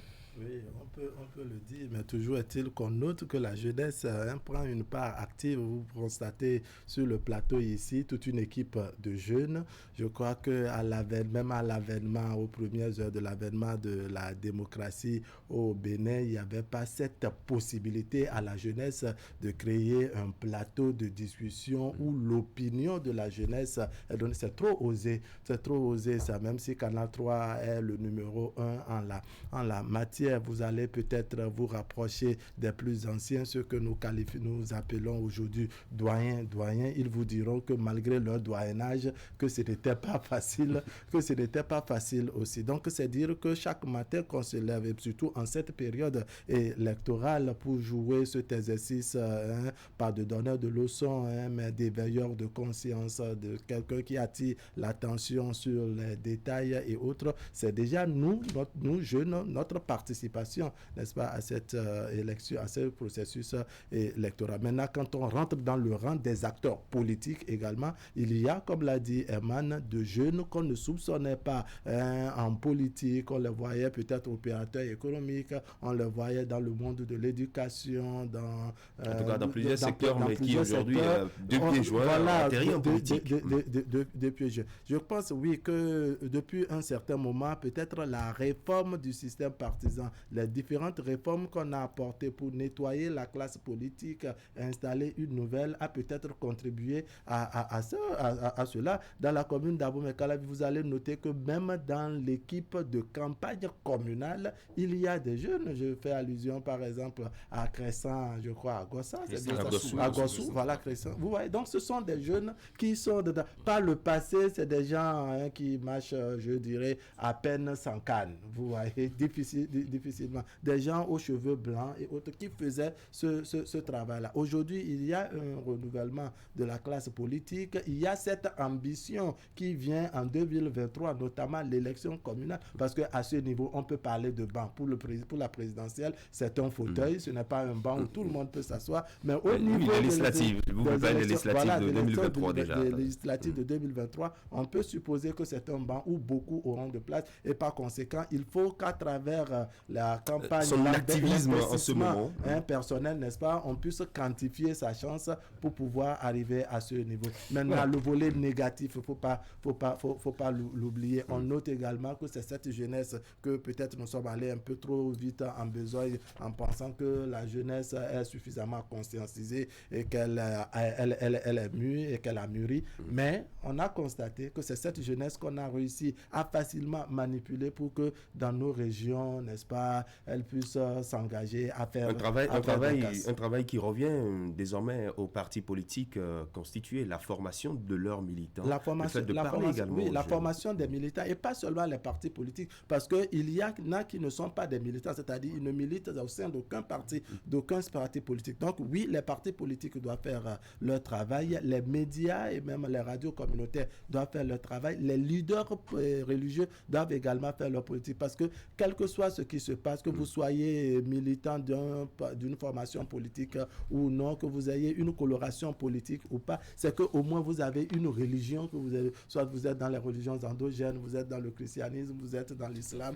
etc. Donc quand les leaders religieux sont impliqués dans les couvents, dans les églises, dans les mosquées, le message passe et je pense que la sensibilisation prendra... D'accord, tout compte fait, la campagne électorale se poursuit, va prendre fin demain vendredi à minuit. Le samedi prochain, tout le monde sera au repos et le dimanche à partir de 7h, les bureaux de vote vont ouvrir sur l'ensemble du territoire national et puis dans plusieurs autres villes sélectionnées sur les 3 ou 4 continents, en tout cas en Afrique, en Europe, aux États-Unis d'Amérique. Je pense aussi que la question également, c'est quand même de préciser que le dimanche, il faut que la sécurité des lieux de vote soit également assurée. Je pense que les dispositions sont prises comme ça a été fait. Donc, voilà, on va dire un mot sur la politique économique au Bénin. On sait qu'il a été délimité du côté de Glou-Djibé une zone économique spéciale, une zone industrielle. Et on apprend ce matin, puisque nous avons d'ailleurs vu les images tout à l'heure dans notre mini-journal, qu'une convention a été signée entre une entreprise de renommée internationale et l'État béninois pour l'installation d'une usine de fabrication et de montage de véhicules électriques. Erwan Anyamboussou, une très bonne nouvelle pour l'emploi au Bénin et pour la visibilité également de notre pays. Une très bonne nouvelle qui vient confirmer les efforts qui ont été faits par le gouvernement du président Patrice Talon pour un tant soit peu alléger la tâche aux investisseurs, parce que quand vous apprenez que des entreprises se décident à venir installer des usines au Bénin pour fabriquer du matériel électrique, c'est vrai que dans d'autres pays, je me suis demandé généralement qu'est-ce qui se passe. C'est quand les gens finissent d'utiliser tout ce qu'ils ont inventé, après ils disent France au revoir. C'est en ce moment que quand France au revoir, sinon vous entendez États-Unis au revoir, Belgique au revoir et tout. Et donc je pense que oui, c'est une bonne chose. Et je suis sûr que les environnementalistes vont être très contents de constater que oui, il y a une usine qui vient installer au Bénin ces éléments à produire des véhicules, je crois, électriques. Oui, c'est une bonne nouvelle pour les jeunes sans emploi, mais encore que la question c'est de savoir si la jeunesse béninoise est vraiment formée à pouvoir satisfaire aux demandes de ces entreprises, auquel cas on va demander rapidement à nos centres de formation professionnelle de pouvoir s'y mettre automatiquement pour que, une fois que les appels à candidature vont être lancés, que les jeunes qui ont été formés puissent vraiment servir à ces différents. On poursuit la transformation structurelle du Bénin à travers ces investissements, Bahram. Oui, à travers ces investissements, à travers cette opportunité, ce grand travail qui a été fait, n'est-ce pas, pour assainir le milieu des affaires, rassurer les investisseurs de l'extérieur, présenter la bonne image du Bénin, on a constaté donc cette attractivité, cette manière d'attirer donc les investisseurs de l'étranger qui petitement font confiance au Bénin. Quand vos sols ne sont pas sécurisés, quand le climat des affaires n'est pas au beau fixe, personne de l'extérieur ne va envisager venir investir chez vous. Quand on parle d'usines de fabrication ou sociétés de fabrication de véhicules, c'est des milliards, c'est un lourd investissement. Ça fait environ 20 millions de dollars. Voilà, vous voyez, donc c'est suffisant, c'est beaucoup d'argent et qu'il faut suffisamment mûrir les réflexions avant de prendre ce risque. Donc c'est un risque qu'on prend, mais on atterrit sur un territoire qu'on peut dire sécurisé parce que le milieu des affaires, le climat des affaires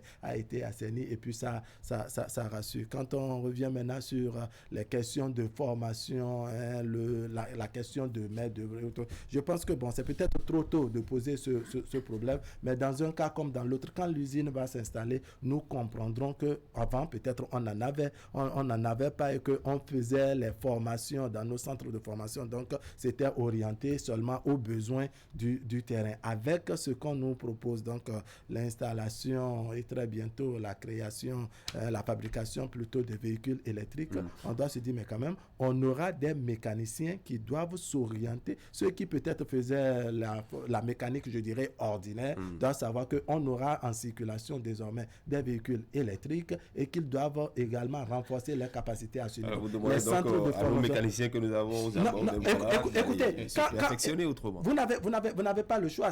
Ils adaptent ou bien limitent leur formation en fonction de ce qui est disponible. Quand vous apportez un véhicule électronique ou bien des véhicules électroniques, vous vous rendez compte que mais quand même, ce n'est pas le même mécanisme, c'est-à-dire ce n'est pas le même mécanisme. De la même manière. Voilà, donc il faut une formation de plus. Il y en a qui font l'effort, ne serait-ce qu'à travers les ordinateurs, c'est-à-dire l'Internet, pour renforcer leur capacité. Quand vous allez dans les garages de mécanique, vous allez voir qu'il y en a qui ont tout un équipement qui va au-delà de prendre clé, ouvrir tel bouton. Non, mais c'est la mode quand on parle de scanner aujourd'hui.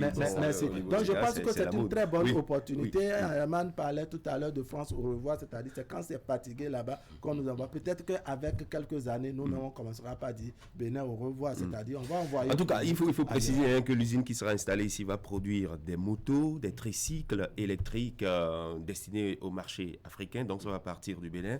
Et à terme, on apprend que ça sera environ 1500 emplois directs qui seront absorbés par cette structure. Oui, André Dossa.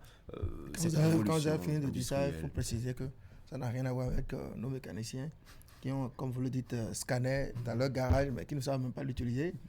On fait semblant de faire le diagnostic à partir du dispositif, alors que ça ne sait même pas lire les résultats qui sortent donc de ces scanners, comme ceux qui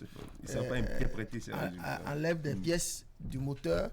Et pour les remettre, on laisse des boutons, des boulons et des vis. L'appareil marche, mais il y a encore des pièces. Non, mais je pense quand même que lorsqu'on a fait autant d'efforts pour améliorer le climat des affaires et qu'on a travaillé à ce point à rendre attractif la destination Bénin, il faut quand même espérer que vraiment ça puisse faire recette, que ça puisse donc inspirer des investisseurs. Et aujourd'hui, l'installation de cette entreprise indienne dans la zone, il faut le rappeler, industrielle de Glodjibé est une très bonne nouvelle. Ça veut dire qu'on n'a pas eu tort, ça veut dire que nos efforts ont commencé à payer. Et il faut souhaiter qu'il y ait davantage d'investisseurs pour venir peupler ces zones que nous viabilisons et que nous mettons à leur disposition, pour davantage jouir le climat des affaires que nous avons travaillé à améliorer, de nos performances d'une business que nous avons travaillé à améliorer. Et ça nous sort, vous savez, ça nous sort de ces présentations d'investisseurs au palais, on les reçoit en audience. Et il n'y a jamais de suite. Non, il y a eu de suite. Il y a parfois, dans une journée, c'est ça, vous êtes présentateur de JT vous diffusez des sujets, audience au palais de la Marina, on a reçu tel investisseur, il est dans tel domaine, mais c'était des promeneurs, des touristes. Mais aujourd'hui, je crois que nous avançons. De tristes mémoires, enfin bref, nous avançons. Il faut souhaiter ça. La campagne est en cours, mais le Bénin continue d'évoluer. Quel que soit celui qu'on va élire le 11 avril ou peut-être un peu plus tard, il devra continuer de travailler sur ces acquis-là. Et notre pays continuerait donc d'évoluer et de suivre son petit bonhomme de chemin. Voilà. Merci beaucoup. Merci à vous, André. Merci, Wahab Alipara, Herman Anyamboussou, pour nos échanges. Il est 8 heures passées de 16 minutes. Nous allons recevoir à présent notre première invitée. C'est une dame, Madame Fanny Mponou Aouia. Elle est professeure agrégée de nos universités et directrice de campagne du parti UDBN. Elle sera avec nous en plateau pour nous dire un peu comment son parti est en train de vivre la campagne électorale depuis un moment. Depuis toujours, les hommes ne cessent d'explorer, découvrir, faire des rencontres, se déplacer pour diverses raisons. Mais lorsque la qualité d'un voyage sort de l'ordinaire et de la routine pour devenir plaisir, on l'appelle Vitesse Press. Vitesse Press, votre nouvelle compagnie de transport en bus, une nouvelle expérience pour de nouvelles aventures. Avant votre départ, profitez d'une magnifique salle d'embarquement climatisée avec connexion Internet et télévision par satellite. Une fois à bord des bus Vitesse Press, laissez-vous bercer par le siège confortable et inclinable, leur grande vitre panoramique. Aussi, bénéficiez du Wi-Fi gratuit à bord, de prises électriques 220 volts pour recharger vos appareils électroniques. Et comme ne faisons pas les choses à moitié, une hôtesse est à votre disposition de jour comme de nuit pour votre bien-être. Innovation, confort, sécurité, Vitesse Press, une nouvelle expérience voyage en bus de Cotonou vers l'intérieur du Bénin. Complément d'information 68 81 81 81 www.vit.express.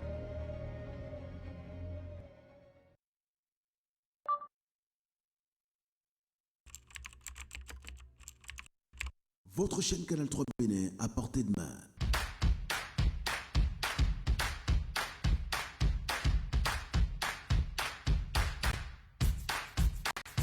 Découvrez désormais, depuis votre smartphone ou tablette, toute l'actualité nationale et internationale, vos émissions préférées de la chaîne Canal 3 en live 24/24, où que vous soyez, à travers son application disponible en téléchargement libre sur Play Store. Canal 3 et sur le www.canal3television.com. Vous êtes les bienvenus. Canal 3, la passion de l'image. Attention, attention, la pandémie de Covid-19 n'est pas encore terminée. Le virus circule toujours. Des morts et des cas graves sont régulièrement enregistrés. Que faire pour ne pas contracter le virus? Il faut respecter les gestes barrières, c'est-à-dire porter systématiquement le masque en tout lieu public et dans toutes les situations à risque. Éviter les regroupements. Observer la distance de sécurité d'1 mètre au moins entre individus. Se laver fréquemment les mains à l'eau et au savon ou les désinfecter avec du gel hydroalcoolique. Nettoyer régulièrement les surfaces ou objets avec lesquels les mains peuvent être en contact, à savoir table, téléphone portable, poignée de porte, volant ou guidon lorsqu'on n'est pas seul à conduire les véhicules ou que les objets sont manipulés par plusieurs utilisateurs. Pour tout savoir sur l'épidémie du coronavirus au Bénin, rendez-vous sur le site web www.gouv.bj/coronavirus. Ceci est un message du gouvernement de la République du Bénin.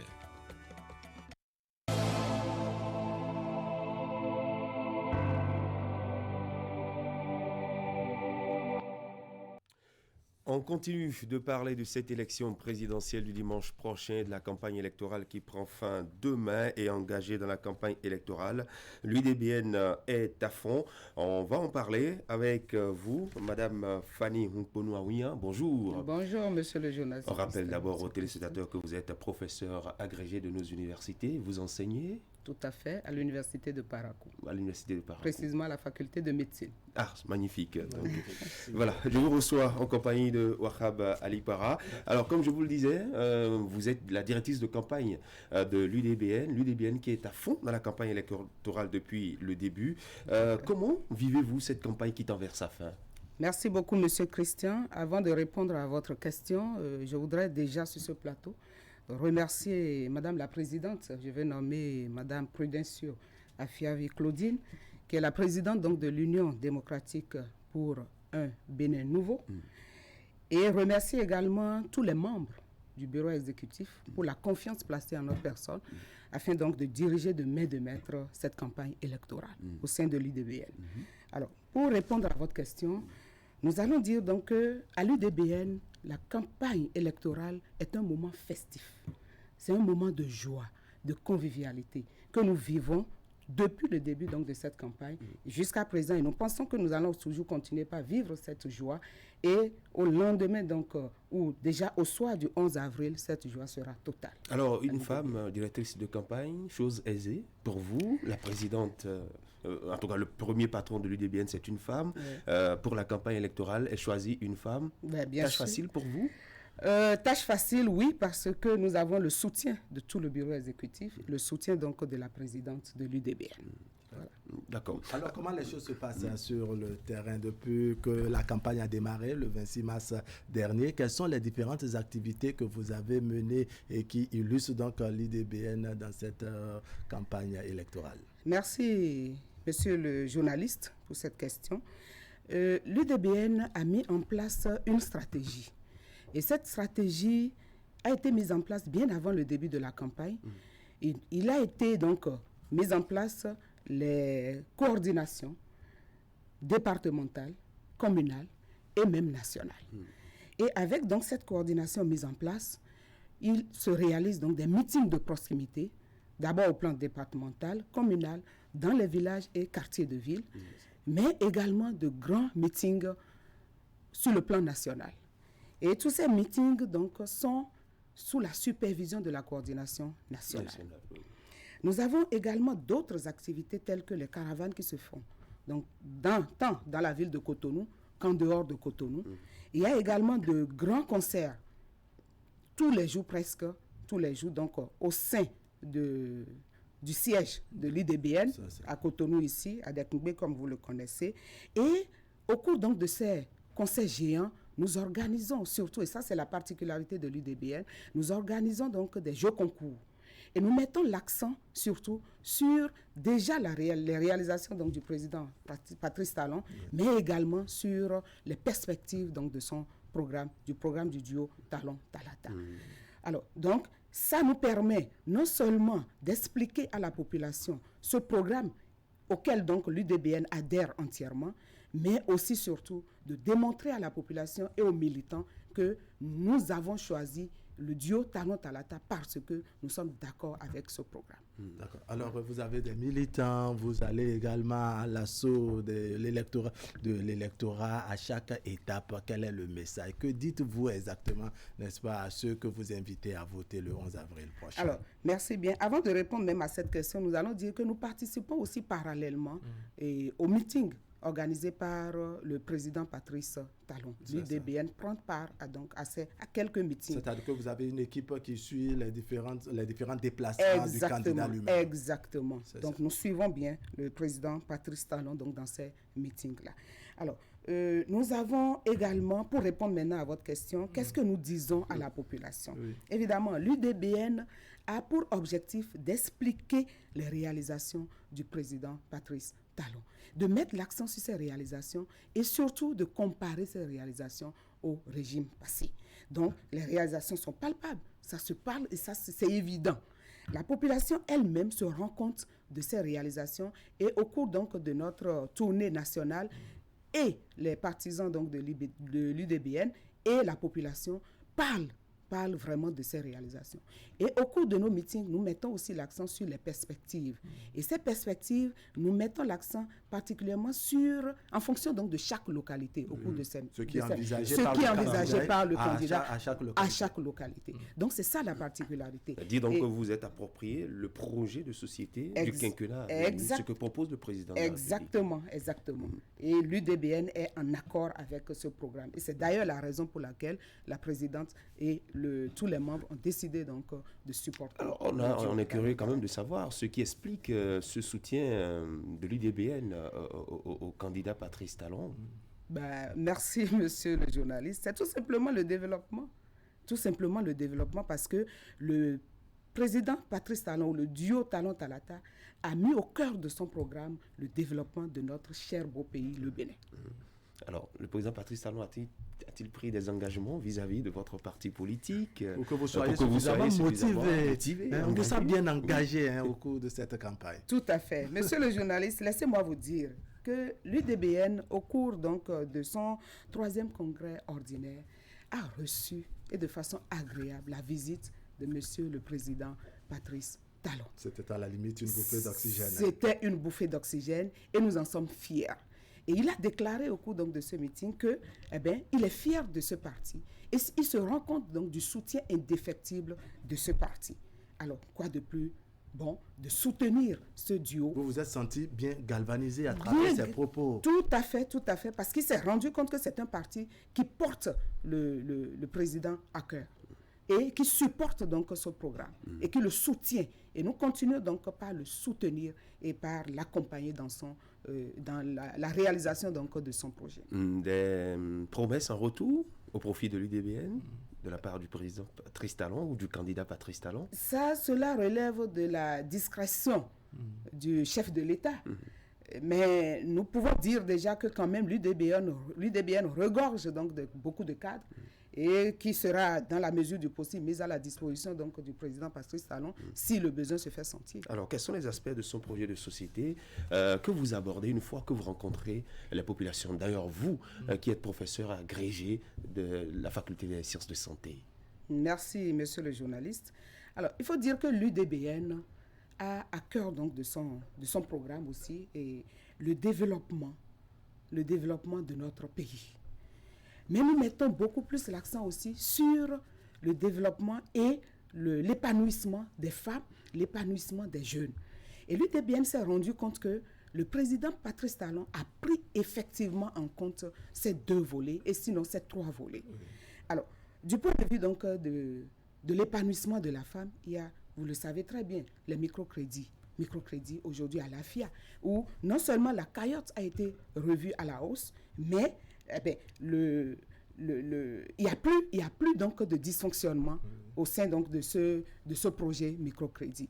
Les femmes peuvent donc avoir ce microcrédit simplement par un transfert d'argent et même payer par transfert d'argent. Donc c'est beaucoup plus facile pour les femmes. Le processus est plus facile. Le processus est beaucoup plus facile. Alors, et deuxième point, il y a la construction des marchés. La construction des marchés. Au bonheur des dames. Au bonheur des dames. Et vous voyez, quand la femme sort, elle va vendre, elle a ses bénéfices, elle rentre, elle est toute contente. Elle peut donc aider son foyer, aider son mari, accompagner donc les enfants à aller à l'école. Donc tout ça pour créer l'épanouissement de la femme et l'autonomie de la femme. Alors, autre point qui nous a beaucoup plus intéressé, c'est le projet assurance maladie. Le projet assurance maladie qui non seulement concerne les femmes, mais aussi les jeunes. Les jeunes, les personnes âgées et toute la population est impactée par ce projet. Et ce projet concerne non seulement la population au plan public comme au plan privé. Il y a également la discrimination positive. Cette discrimination positive qui est aujourd'hui une fierté pour l'UDBN à travers sa présidente, Madame Claudine Afiavi Prudencio. Parce que la présidente avait fait un plaidoyer et ce plaidoyer a été donc pris en compte. Et aujourd'hui, en tout cas pour les prochaines élections législatives, nous aurons au moins 24 femmes députées. Ça, c'est une fierté pour l'UDBN. Donc, en résumé, il y a bien de choses dans le projet de société du candidat Talon qui vous motive et que vous exposez aux populations, aux militants et en même temps aux électeurs. Ma prochaine question, c'est celle-ci. On a noté qu'il y a bien de partis politiques qui soutiennent le duo Talon-Talata. Dans les différents échanges et à chaque étape, on note que la présidente Claudine Afiavi Prudencio, n'est-ce pas, est quelque peu rassurée de ce qu'il y aura un chaos en faveur de son candidat. Comment vous arrivez à quantifier, n'est-ce pas, la participation de l'UDBN pour que ce chaos soit mis, je dirais, comme une couronne à la tête de l'UDBN? Merci beaucoup, monsieur le journaliste. Permettez-moi de revenir encore sur le projet de société en ce qui concerne les jeunes. Oui. Alors, il faut dire que la présidente a été présidente de commission de l'éducation, de la culture, de l'emploi et des affaires sociales à l'Assemblée nationale au cours donc de la 7e législature. Oui. Ça vous rappelez très bien. Et à ce titre, elle a milité pour l'épanouissement des jeunes. Et nous nous sommes rendus compte que le président, le duo Talon-Talata, a mis l'accent encore sur cet épanouissement. Il y a d'abord eu déjà 22 stades construits et il est prévu encore 20 stades au cours des 2 prochaines années, si on espère vivement que le duo Talon-Talata va pouvoir remporter. Et ceci pour l'épanouissement des jeunes. Il y a également du fait donc qu'il y a une orientation dans le système éducatif. Vous savez qu'aujourd'hui, dans le plan et dans le programme donc, du duo Talon-Talata, l'éducation est orientée vers les formations techniques et professionnelles. C'est ce qui va donner donc plus d'accès à l'emploi à nos jeunes. Ça, c'est un point très positif. Et mieux, les enseignants ont déjà été envoyés en formation pour qu'au retour, ils puissent donc pouvoir tenir ces écoles techniques. D'accord. Voilà. Alors, pour en revenir maintenant à ma question. Il y a beaucoup d'autres éléments. Et puis le temps ne permet pas. Le temps ne permet pas. Alors, pour ce chaos qui semble, je dirais, que prône, n'est-ce pas, la présidente Claudine Afiavi-Prudencio, comment vous arrivez à quantifier la participation de votre parti pour que le chaos soit mis, je dirais, à l'actif de l'UDBN? Merci beaucoup, monsieur le journaliste. C'est si évident. C'est si évident parce que les réalisations déjà du président Patrice Talon parlent d'elles-mêmes. Ça se voit, c'est palpable. Et les militants UDBN et la population se rendent compte effectivement de ces réalisations. Et ça va de soi que la population soit encore à nouveau rassurée pour donner un deuxième mandat au duo Talon-Talata. Et l'UDBN ne cesse donc de travailler dans ce sens. Nous travaillons dans ce sens pour donc arriver à atteindre même le dernier citoyen et le convaincre de la nécessité de voter le duo Talon-Talata pour que, évidemment, nous ayons le chaos que nous prévoyons en tout cas, pourquoi pas les 98,5%. Voilà, vous êtes à moins de 48 heures de la fin de la campagne électorale. Avez-vous le sentiment que tout est fait prêt de votre côté, dans votre camp, pour ce que vous souhaitez avoir au soir du 11 avril? Bien sûr, monsieur le journaliste. Oui. Nous sommes vraiment sûrs. Nous sommes sûrs parce que nous y travaillons. Nous y avons travaillé. Nous y travaillons et nous allons continuer à y travailler jusqu'à la dernière seconde, jusqu'à toucher le dernier citoyen d'ici demain à 23h59. Voilà. Votre mot de fin? Notre mot de fin, c'est tout simplement vous remercier déjà pour cette opportunité que vous nous offrez pour parler donc à la population. Remercier une fois encore Madame la Présidente Prudencio Afiavi-Claudine et tous les membres du bureau et demander à la population de sortir massivement pour aller voter le 11 avril et déjà à 7 heures d'être sur les lieux de vote pour imprimer leur vote au duo Talon-Talata. Et ceci dans la paix. Et nous voulons rassurer à travers ce que le président Patrice Talon a dit à Ouida, nous y étions, il a dit qu'il n'y aura rien, de sortir massivement pour aller voter. Et nous souhaitons que ce vote se fasse dans la paix, dans la sérénité, pour qu'au soir du 11 avril, nous puissions donc être en joie. Merci beaucoup. Merci à vous, Madame Fanny Nkponou-Aouyan. Je rappelle aux téléspectateurs que vous êtes professeur agrégé de nos universités. Vous enseignez à l'université de Parakou. Vous êtes ici dans le cadre de la campagne électorale et donc directrice de campagne du parti UDBN. Merci à vous, Wahab Alibara, pour nous avoir accompagnés dans cet entretien. Merci. Allez, on va continuer de parler de l'élection présidentielle.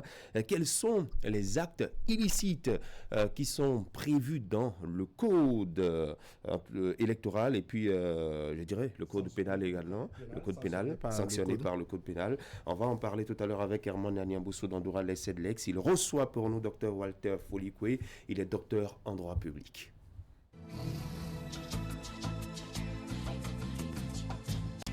Vous aimez la qualité, vous exigez la finesse. Pour tous vos travaux en impression, flyers, affiches, dépliants, brochures, calendriers, facturiers, faire-part, carte de mariage, carte de visite et vos travaux en sérigraphie. Une seule adresse, l'imprimerie du groupe de presse Fraternité qui vous propose des prix défiant toute concurrence.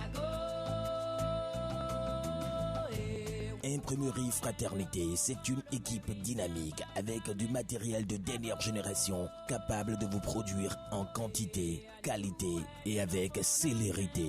Imprimerie Fraternité, nous sommes situés à Ménotin dans l'avant de la station Sonacop.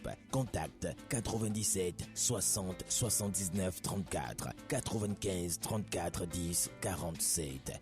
À l'imprimerie du groupe de presse Fraternité, la qualité est garantie.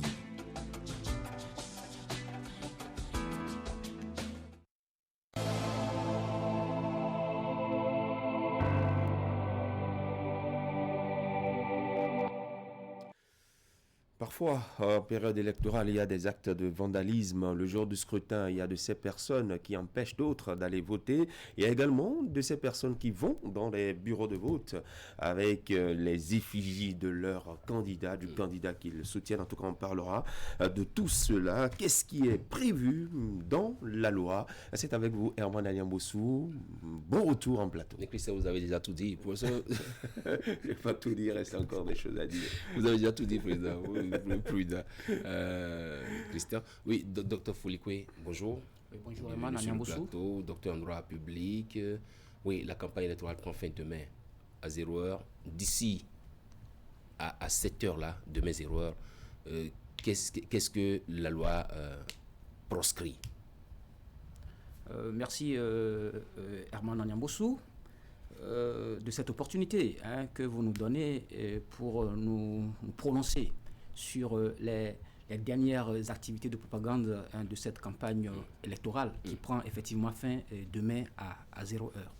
Alors, depuis quelque temps, sinon depuis que cette semaine a commencé, on aura constaté une montée de la tension un peu partout sur le territoire. Alors, dans cette montée de tension, il y a eu des activités, sinon des actes illicites qui se commettent. Oui. Alors, le code électoral a été clair, et que nul n'a le droit d'empêcher quelque parti que ce soit de faire campagne. Cependant, on constate malheureusement que certains individus se donnent le vilain plaisir d'attaquer par exemple des caravanes, des véhicules portant... Vous faites allusion à cette image qu'on a vue qui a défilé avant-hier où effectivement on a vu un véhicule qui a été arrêté et qui a été presque vandalisé. Tout à fait. Voilà. Ce sont des actes absolument répréhensibles et que les individus doivent se commettre, doivent se garder de commettre. Voilà. Et puis, par ailleurs, il me semble qu'il y a eu également une autre vidéo qui a circulé et dans laquelle une femme demandait à certains enfants d'enlever les affiches du duo. D'un duo. Ce sont des actes qui ne sont du tout pas tolérables dans une démocratie. Oui, une infraction, on le sait, c'est 3 éléments, élément intentionnel, élément légal, élément matériel. Alors, quel est le fondement légal de ces différentes interdictions-là, docteur Folikwe? Alors, ces différentes interdictions ont pour base juridique le code pénal. Le code pénal. Et j'ai toujours dit que le code a consacré beaucoup d'actes illicites en cette période de campagne. Alors, on peut se permettre, par exemple, de citer quelques dispositions. Quelques dispositions en cette période de campagne. Ouais. Si vous voulez, je vais lire l'article 261 du Code pénal qui dit ceci, je cite, « est puni de 1 an à 5 ans d'emprisonnement et d'une amende de 2 millions francs CFA à 5 millions de francs CFA, quiconque a empêché de faire campagne ou d'intimider de quelque manière que ce soit un candidat ou un groupe de candidats faisant campagne sur le territoire de sa circonscription électorale. Article 2, alinéa 2, toute personne ayant pris part à des manifestations culturelles, traditionnelles publiques ou toutes autres manifestations publiques susceptibles de restreindre les libertés individuelles pendant la période allant de l'ouverture officielle de la campagne électorale au jour du vote. Je pense que ces différents éléments se retrouvent dans ces dispositions de l'article 261 du Code pénal. Oui, absolument. Et ce qu'il convient surtout de retenir de cette disposition, c'est que il est interdit d'empêcher la campagne de se dérouler normalement. Voilà. Un peu pour reprendre le thème d'un syndicaliste, il est interdit d'interdire. Tout à fait. Il est interdit d'interdire. Voilà. On l'essaye fort. Voilà. Alors oui, la campagne finit le vendredi à 0h. Qu'est-ce qui revient de droit aux partis politiques qui ont battu campagne durant les 15 jours? Qu'est-ce qu'on attend d'eux dans la journée du samedi? Voilà. Cher ami Herman, ce qui est véritablement attendu des différents duos engagés dans cette bataille pour la conquête du pouvoir et que nous ne voyons pas, que nous ne percevons pas visiblement, c'est la sensibilisation à l'endroit de leurs partisans. Parce que je pense que si les partisans étaient suffisamment sensibilisés sur la conduite à tenir dans cette période électorale, nous n'aurions pas assisté à ces actes malheureux qui émaillent la campagne électorale depuis un temps. Au-delà de ça, je pense que les différents partis engagés dans ce scrutin ont également le devoir de sensibiliser davantage les électeurs et la population en général sur la conduite à tenir le jour du scrutin. Surtout parce que je crois que, sauf si je me trompe, nous n'avons pas encore eu d'image des télévisions montrant par exemple une séance de sensibilisation des différents duos engagés sur la conduite par exemple des électeurs au jour du scrutin ou pendant le scrutin. C'est vrai. Je crois que c'est absolument malheureux. C'est absolument malheureux. Je crois que si cela avait été fait, je crois que cela nous épargnerait certainement de ce que nous avons vu circuler ces derniers temps. Parce que vous l'avez rappelé, Christian, tantôt, c'est vrai que le scrutin dure 9 heures de temps pour une élection ordinaire et 10 heures en cas de couplage de deux élections. Le scrutin se déroule en un seul et même jour sur l'ensemble du territoire national, y compris les représentations diplomatiques et consulaires. Ce qui est attendu, et ce sur quoi je voulais que le docteur Foliko mette l'accent, c'est qu'à partir de vendredi 0h, quand on circule à partir de 0h, 1 minute, on ne doit plus voir les affiches des candidats. C'est demain soir à minuit. C'est demain soir à minuit. Donc, un travail également sera fait à ce niveau. Et au jour du scrutin également, rappelez-nous rapidement quelques comportements à éviter le jour du scrutin. Voilà. Conformément à l'article 46 du Code électoral, la campagne finit demain à 0h. Tout à fait. Alors, cela veut dire qu'à partir de demain à 0h, toutes les activités de propagande doivent cesser. Tout à fait. Voilà, doivent cesser. Et donc, conséquemment, cela veut dire que les affiches qui ont été déployées pour la propagande doivent également disparaître, du moins avant le jour du scrutin. Tout à fait.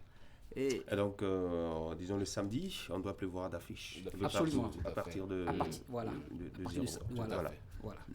Et donc, dans le prolongement de cette obligation ou de cette interdiction, le jour de scrutin, il sera également interdit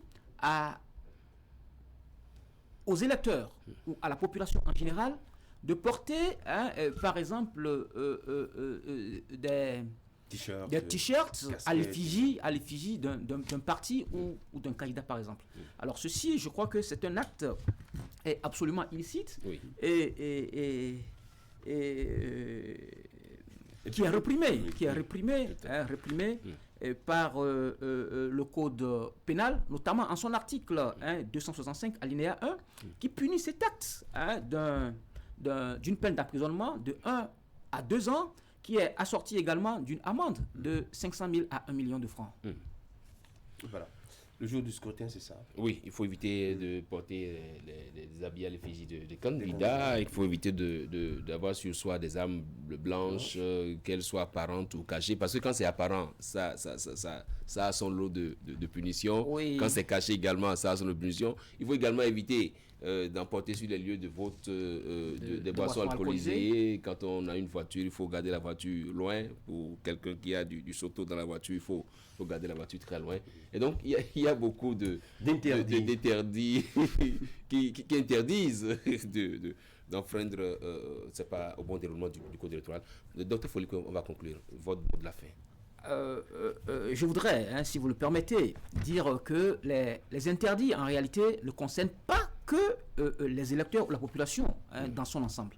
Ces interdits vont également à l'endroit des agents électoraux, mais également des forces armées qui sont déployées dans les centres de vote pour la sécurité. Y compris les observateurs. Y compris les observateurs. Voilà. Donc, quoi qu'on dise, je crois qu'il est important de rappeler chacun au respect scrupuleux des dispositions de la loi, de sorte à préserver la paix dans notre cher pays. Très bien. Je pense qu'il faut renvoyer les amis de Doura Lex aux dispositions du code pénal pour ce qui concerne les différentes infractions. On va les circonscrire aux dispositions de l'article 250 du code pénal et suivant. Et donc il faut que les gens fassent cette lecture-là pour éviter de tomber sous le coup de la loi. En tout cas, vous allez y revenir, naturellement. Toutes les fois, on en aura l'occasion pour nous rappeler cela et rappeler cela à nos concitoyens. Merci à vous, Herman Anyamboussou. C'est moi, merci à vous d'être revenu en plateau. Docteur Folikwe, merci également. Merci, Christian. Walter Folikwe. Walter, justement. On va marquer la pause pub. Juste après, je reçois en plateau pour les informations sportives de ce jeudi sur Actu Matin, Ali Moubouli. Et juste après, vous aurez votre revue de presse. Ce sera le condensé de l'actualité nationale vue, traitée, analysée, commentée par les journaux de la presse écrite ce matin.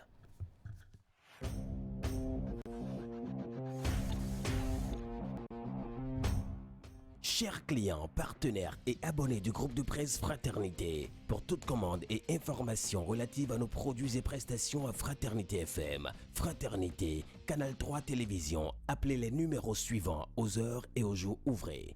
95 74 29 23, 95 74 29 25, 97 77 33 02, 96 61 13 30, 69 17 99 99, 69 23 55 55, 61 62 12 02, WhatsApp, email canal3benin@yahoo.com, info@canal3télévision.com, fraternité_fm@yahoo.com, fraternews@yahoo.com.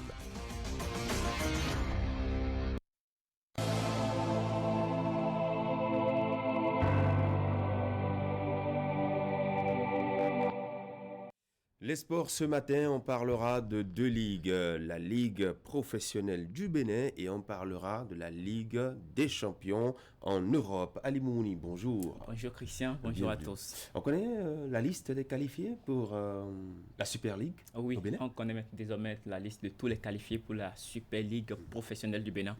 Mais les dernières rencontres ont été disputées ce mercredi sur les différentes installations. Et donc, dans la zone C, donc la zone Atlantique littorale, il y a eu des matchs avec quelques suspens donc pour des équipes qui devaient se qualifier. Et donc, ces matchs ont été disputés aussi bien sur le stade René Pleven de Cotonou et à Djefa, c'était donc à la même heure. Et les images que nous proposons ce matin, c'est bien entendu la rencontre la plus attendue dans la zone C entre l'AS Cotonou et Éternel FC, deux équipes de la D2 de la saison lors de la saison dernière qui se font une place dans l'élite respectivement, deuxième et troisième. Elles se sont neutralisées lors de cette ultime rencontre. À peine 8 minutes disputées et Éternel ouvre le score. Et donc, sur ces images, vous voyez déjà Éternel sur cette faute commise par la défense de l'AS Cotonou. Éternel obtient le coup de pied arrêté qui sera disputé en deux temps, donc entre deux joueurs qui vont juste permettre à cette équipe de prendre l'avance C'est donc juste après 8 minutes de la rencontre. Et donc, il a fallu attendre l'heure de jeu pour que les Cotonois égalisent sur ces tirs lointains et donc suivi d'une grosse faute de main du gardien de but qui permet donc à l'AS Cotonou de revenir. Ce but vous rappelle quelque chose? C'est donc ce qui s'est passé hier. Ce qui s'est passé hier, bien entendu. On va en parler tout à l'heure. Voilà, et ce qui permet donc à l'AS Cotonou de revenir au score. Et donc les deux équipes se sont séparées dos à dos sur le score d'un but partout. On écoute à présent les deux entraîneurs à la suite de cette rencontre. Il s'agit bien entendu de Claude Dossou, l'entraîneur de Etienne FC, et de Youssouf Tiamiou, celui de l'association sportive de Cotonou. Nous sommes très contents pour ce match nul. Vous savez, on a besoin d'un point pour être au play-off. Vous avez vu le match. Tactiquement, les deux équipes se tiennent bon. Et vous allez voir, la présence de la balle de part et d'autre, on a pu conserver le ballon et distribuer. On cherchait seulement un point. Donc pour ce fait, la meilleure manière de défendre, c'est d'attaquer. C'est ça qu'on a fait en première partie pour pouvoir marquer ce premier but d'abord. Et c'était l'erreur de notre gardien de but en deuxième partie ils ont essayé d'égaliser. Oui, je suis satisfait. Mais seulement qu'on avait fait un faux pas, là. On a fait une défaite. Ce qui a fait qu'on s'est retrouvé en deuxième place. Sinon, si on avait gagné, on pouvait être en tête. Et c'est réconfortant quand même. Et ça va aussi nous permettre de mieux se préparer pour la Super League. Puisque ça devient national, phase nationale. Oui. Avant de proposer aux téléspectateurs la suite des les autres résultats de la journée, voici sur ces images Youssouf Tiamiou, juste après la rencontre d'hier, qui est nommé entraîneur du mois de mars, bien entendu, par l'association SICAFO, qui, un temps soit peu, essaie de gratifier les meilleurs talents du pays. Donc, on vous propose juste ces images comme ça. Avant de passer aux autres résultats, donc dans la zone A, il y a eu la rencontre Dynamo de Parakou et Cavalier de Niki. Les Paraquois se sont inclinés sur le score de 0-2. Takounen s'est imposé pour sa dernière sortie face à Real Sport de Parakou. Tanika également s'est incliné sur le score de 0-2 Buffle, bien entendu. Le leader de cette zone est Dynamique qui a tenu en échec Péké FC, je dirais que comme ça. Dynamique était bien entendu à domicile, mais vu la performance et le niveau de ces deux équipes, c'est Péké qui est donc tenu en échec par cette formation de Dynamique qui termine quand même dernier de ce groupe de la zone A. Et donc UPONM dans la zone C était face à l'AS Police. Les deux équipes se sont séparées sur le score nul de 2 buts partout. Adidja s'est imposé 4-2 face à Soleil, mais n'arrive pas à composter son billet de qualificatif pour la Super League professionnelle. Et donc il y a pour finir la JAC, la Jeunesse Athlétique de Cotonou, qui a terminé son match avec un score de parité d'1 but partout face à l'association sportive du port autonome de Cotonou. Et donc désormais on a la liste de toutes les équipes qualifiées pour la Super League professionnelle. Donc elles sont au total 12. Dans la zone A, il y a les Buffles FC de Parakou, Béké de Bembereke et Dynamo de Parakou. Dans la zone B, on a Rodio, Esaïe et Damissa. Dans la zone C, il y a Requin FC, l'AS Cotonou et Éternel FC. Et dans la zone D, pour terminer, il y a les Dragons de Lemay, Ayema et Azos. Christian, direction l'Europe pour parler à présent de la Ligue des Champions, bien entendu, la phase aller des quarts de finale de la Ligue des Champions. Le Bayern de Munich qui accueillait donc le Paris Saint-Germain s'est incliné à domicile sur le score de 3-2. C'était quand même un peu compliqué pour les Bavarois qui encaissent très tôt, mais qui n'arrivent pas à sortir la tête de l'eau à la fin de cette explication. Kylian Mbappé qui s'offre un doublé et permet donc aux Parisiens de prendre l'avance sur cette manche aller des quarts de finale. L'autre rencontre, c'était bien entendu entre les Anglais de Chelsea et le club portugais d'FC Porto. Les Anglais se sont imposés, les Londoniens bien entendu se sont imposés sur le score de 2-0 en déplacement et donc prennent aussi l'avance pour la phase retour prévue pour la semaine prochaine. Voilà. Ce sera tout? Oui, Christian. Merci beaucoup.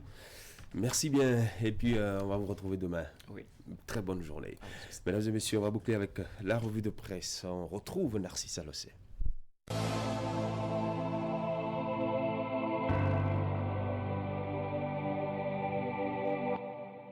Bonjour à toutes et à tous. Les journaux reviennent ce matin sur les manifestations violentes notées ces derniers jours en cette période électorale.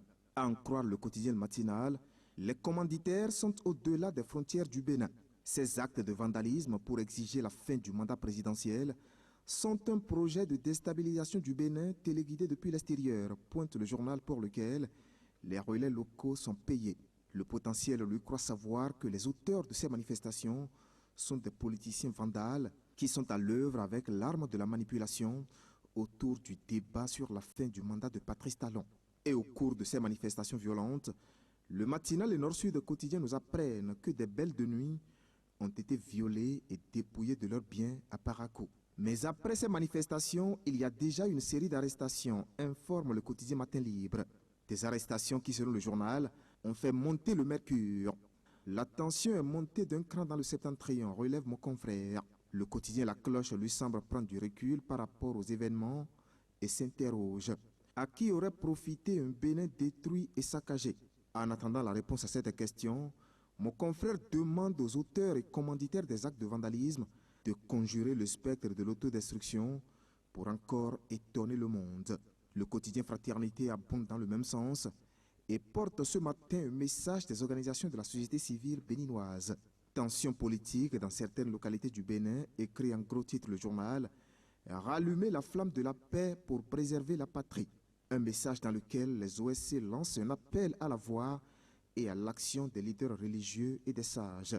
La plateforme électorale des organisations de la société civile béninoise demande surtout aux acteurs politiques en conflit d'œuvrer à apaiser la situation dans les différentes localités touchées par les actes violents notés ces derniers jours. Parallèlement à ces actes de vandalisme, les journaux nous apprennent que les candidats au scrutin présidentiel du 11 avril prochain poursuivent leur opération de charme sur le terrain. Le quotidien Fraternité consacre une demi-page au duo Corentin Kowe et René Agossa qui était en campagne dans le département du Koufo. Et selon la publication, tout le Koufo a été séduit par le projet de société des porteurs de la vague orange. Présidentielle 2021, le Koufo s'aligne derrière le duo Kowe Agossa, peut-on lire à la 2 de 1 du Canard de Ménotin. Campagne électorale dans la 11e circonscription électorale. Adhésion totale du Koufo à la vague orange, ajoute le quotidien La Cloche. Dans le même temps, le parti Union démocratique pour un Bénin nouveau reste au contact des électeurs à Cotonou et à Bomekalavi pour le duo Talon Talata, renseigne une bonne partie des journaux parus ce matin. Victoire du duo Talon Talata, l'UDBN intensifie ses actions, pointe le journal Bénin Intelligent. Pour la victoire du duo Talon Talata, placarde le journal Les 4 Vérités, l'UDBN de Claudine Prudencio s'investit à Calavi et environ. Présidentielle 2021, les étudiants mobilisés derrière l'UDBN, note le quotidien Fraternité, qui ajoute que Claudine Prudencio traîne Cotonou pour le duo Talon Talata. Un duo qui, selon mes confrères, est attendu ce jour à Porto Novo. Campagne électorale, écrit le journal Les 4 Vérités en 2 de 1. Géant meeting de Patrice Talon à Porto Novo ce jour. Présidentielle 2021, Talon Talata en apothéose ce jour à Porto Novo, affiche en manchette le journal Notre Époque. La même information fait le gros titre du journal Le Pays émergent. Et pour mon confrère, Porto Novo, la capitale, s'apprête à accueillir ce jeudi le président candidat. Pour l'occasion, renseigne la publication, le Parti du Renouveau démocratique se joint à l'Union progressiste et le Bloc républicain pour la grande mobilisation autour de Patrice Talon. Campagne électorale ce jour dans l'Ouémé, conclut le journal Le Potentiel. Talon chez les Aïnovi pour un meeting de tonnerre. Dans la suite, ce matin, le quotidien La Nation nous apprend qu'une société de fabrication de véhicules électriques s'installe au Bénin.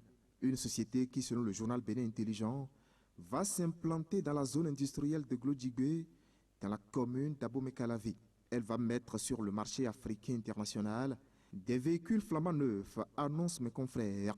Et les bases juridiques de son installation ont été posées mercredi dernier avec la cérémonie d'une signature de protocole d'accord, ajoute le quotidien du service public.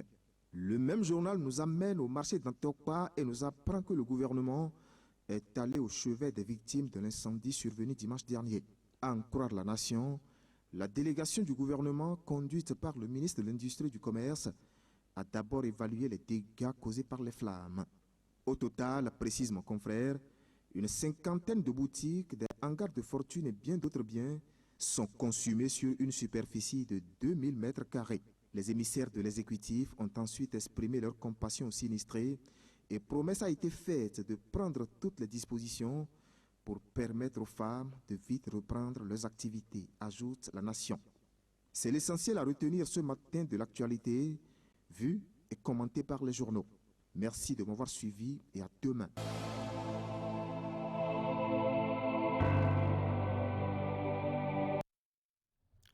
9h sur Canal 3 Bénin, c'est ici que nous refermons votre numéro de votre émission, de votre matinale Actu Matin.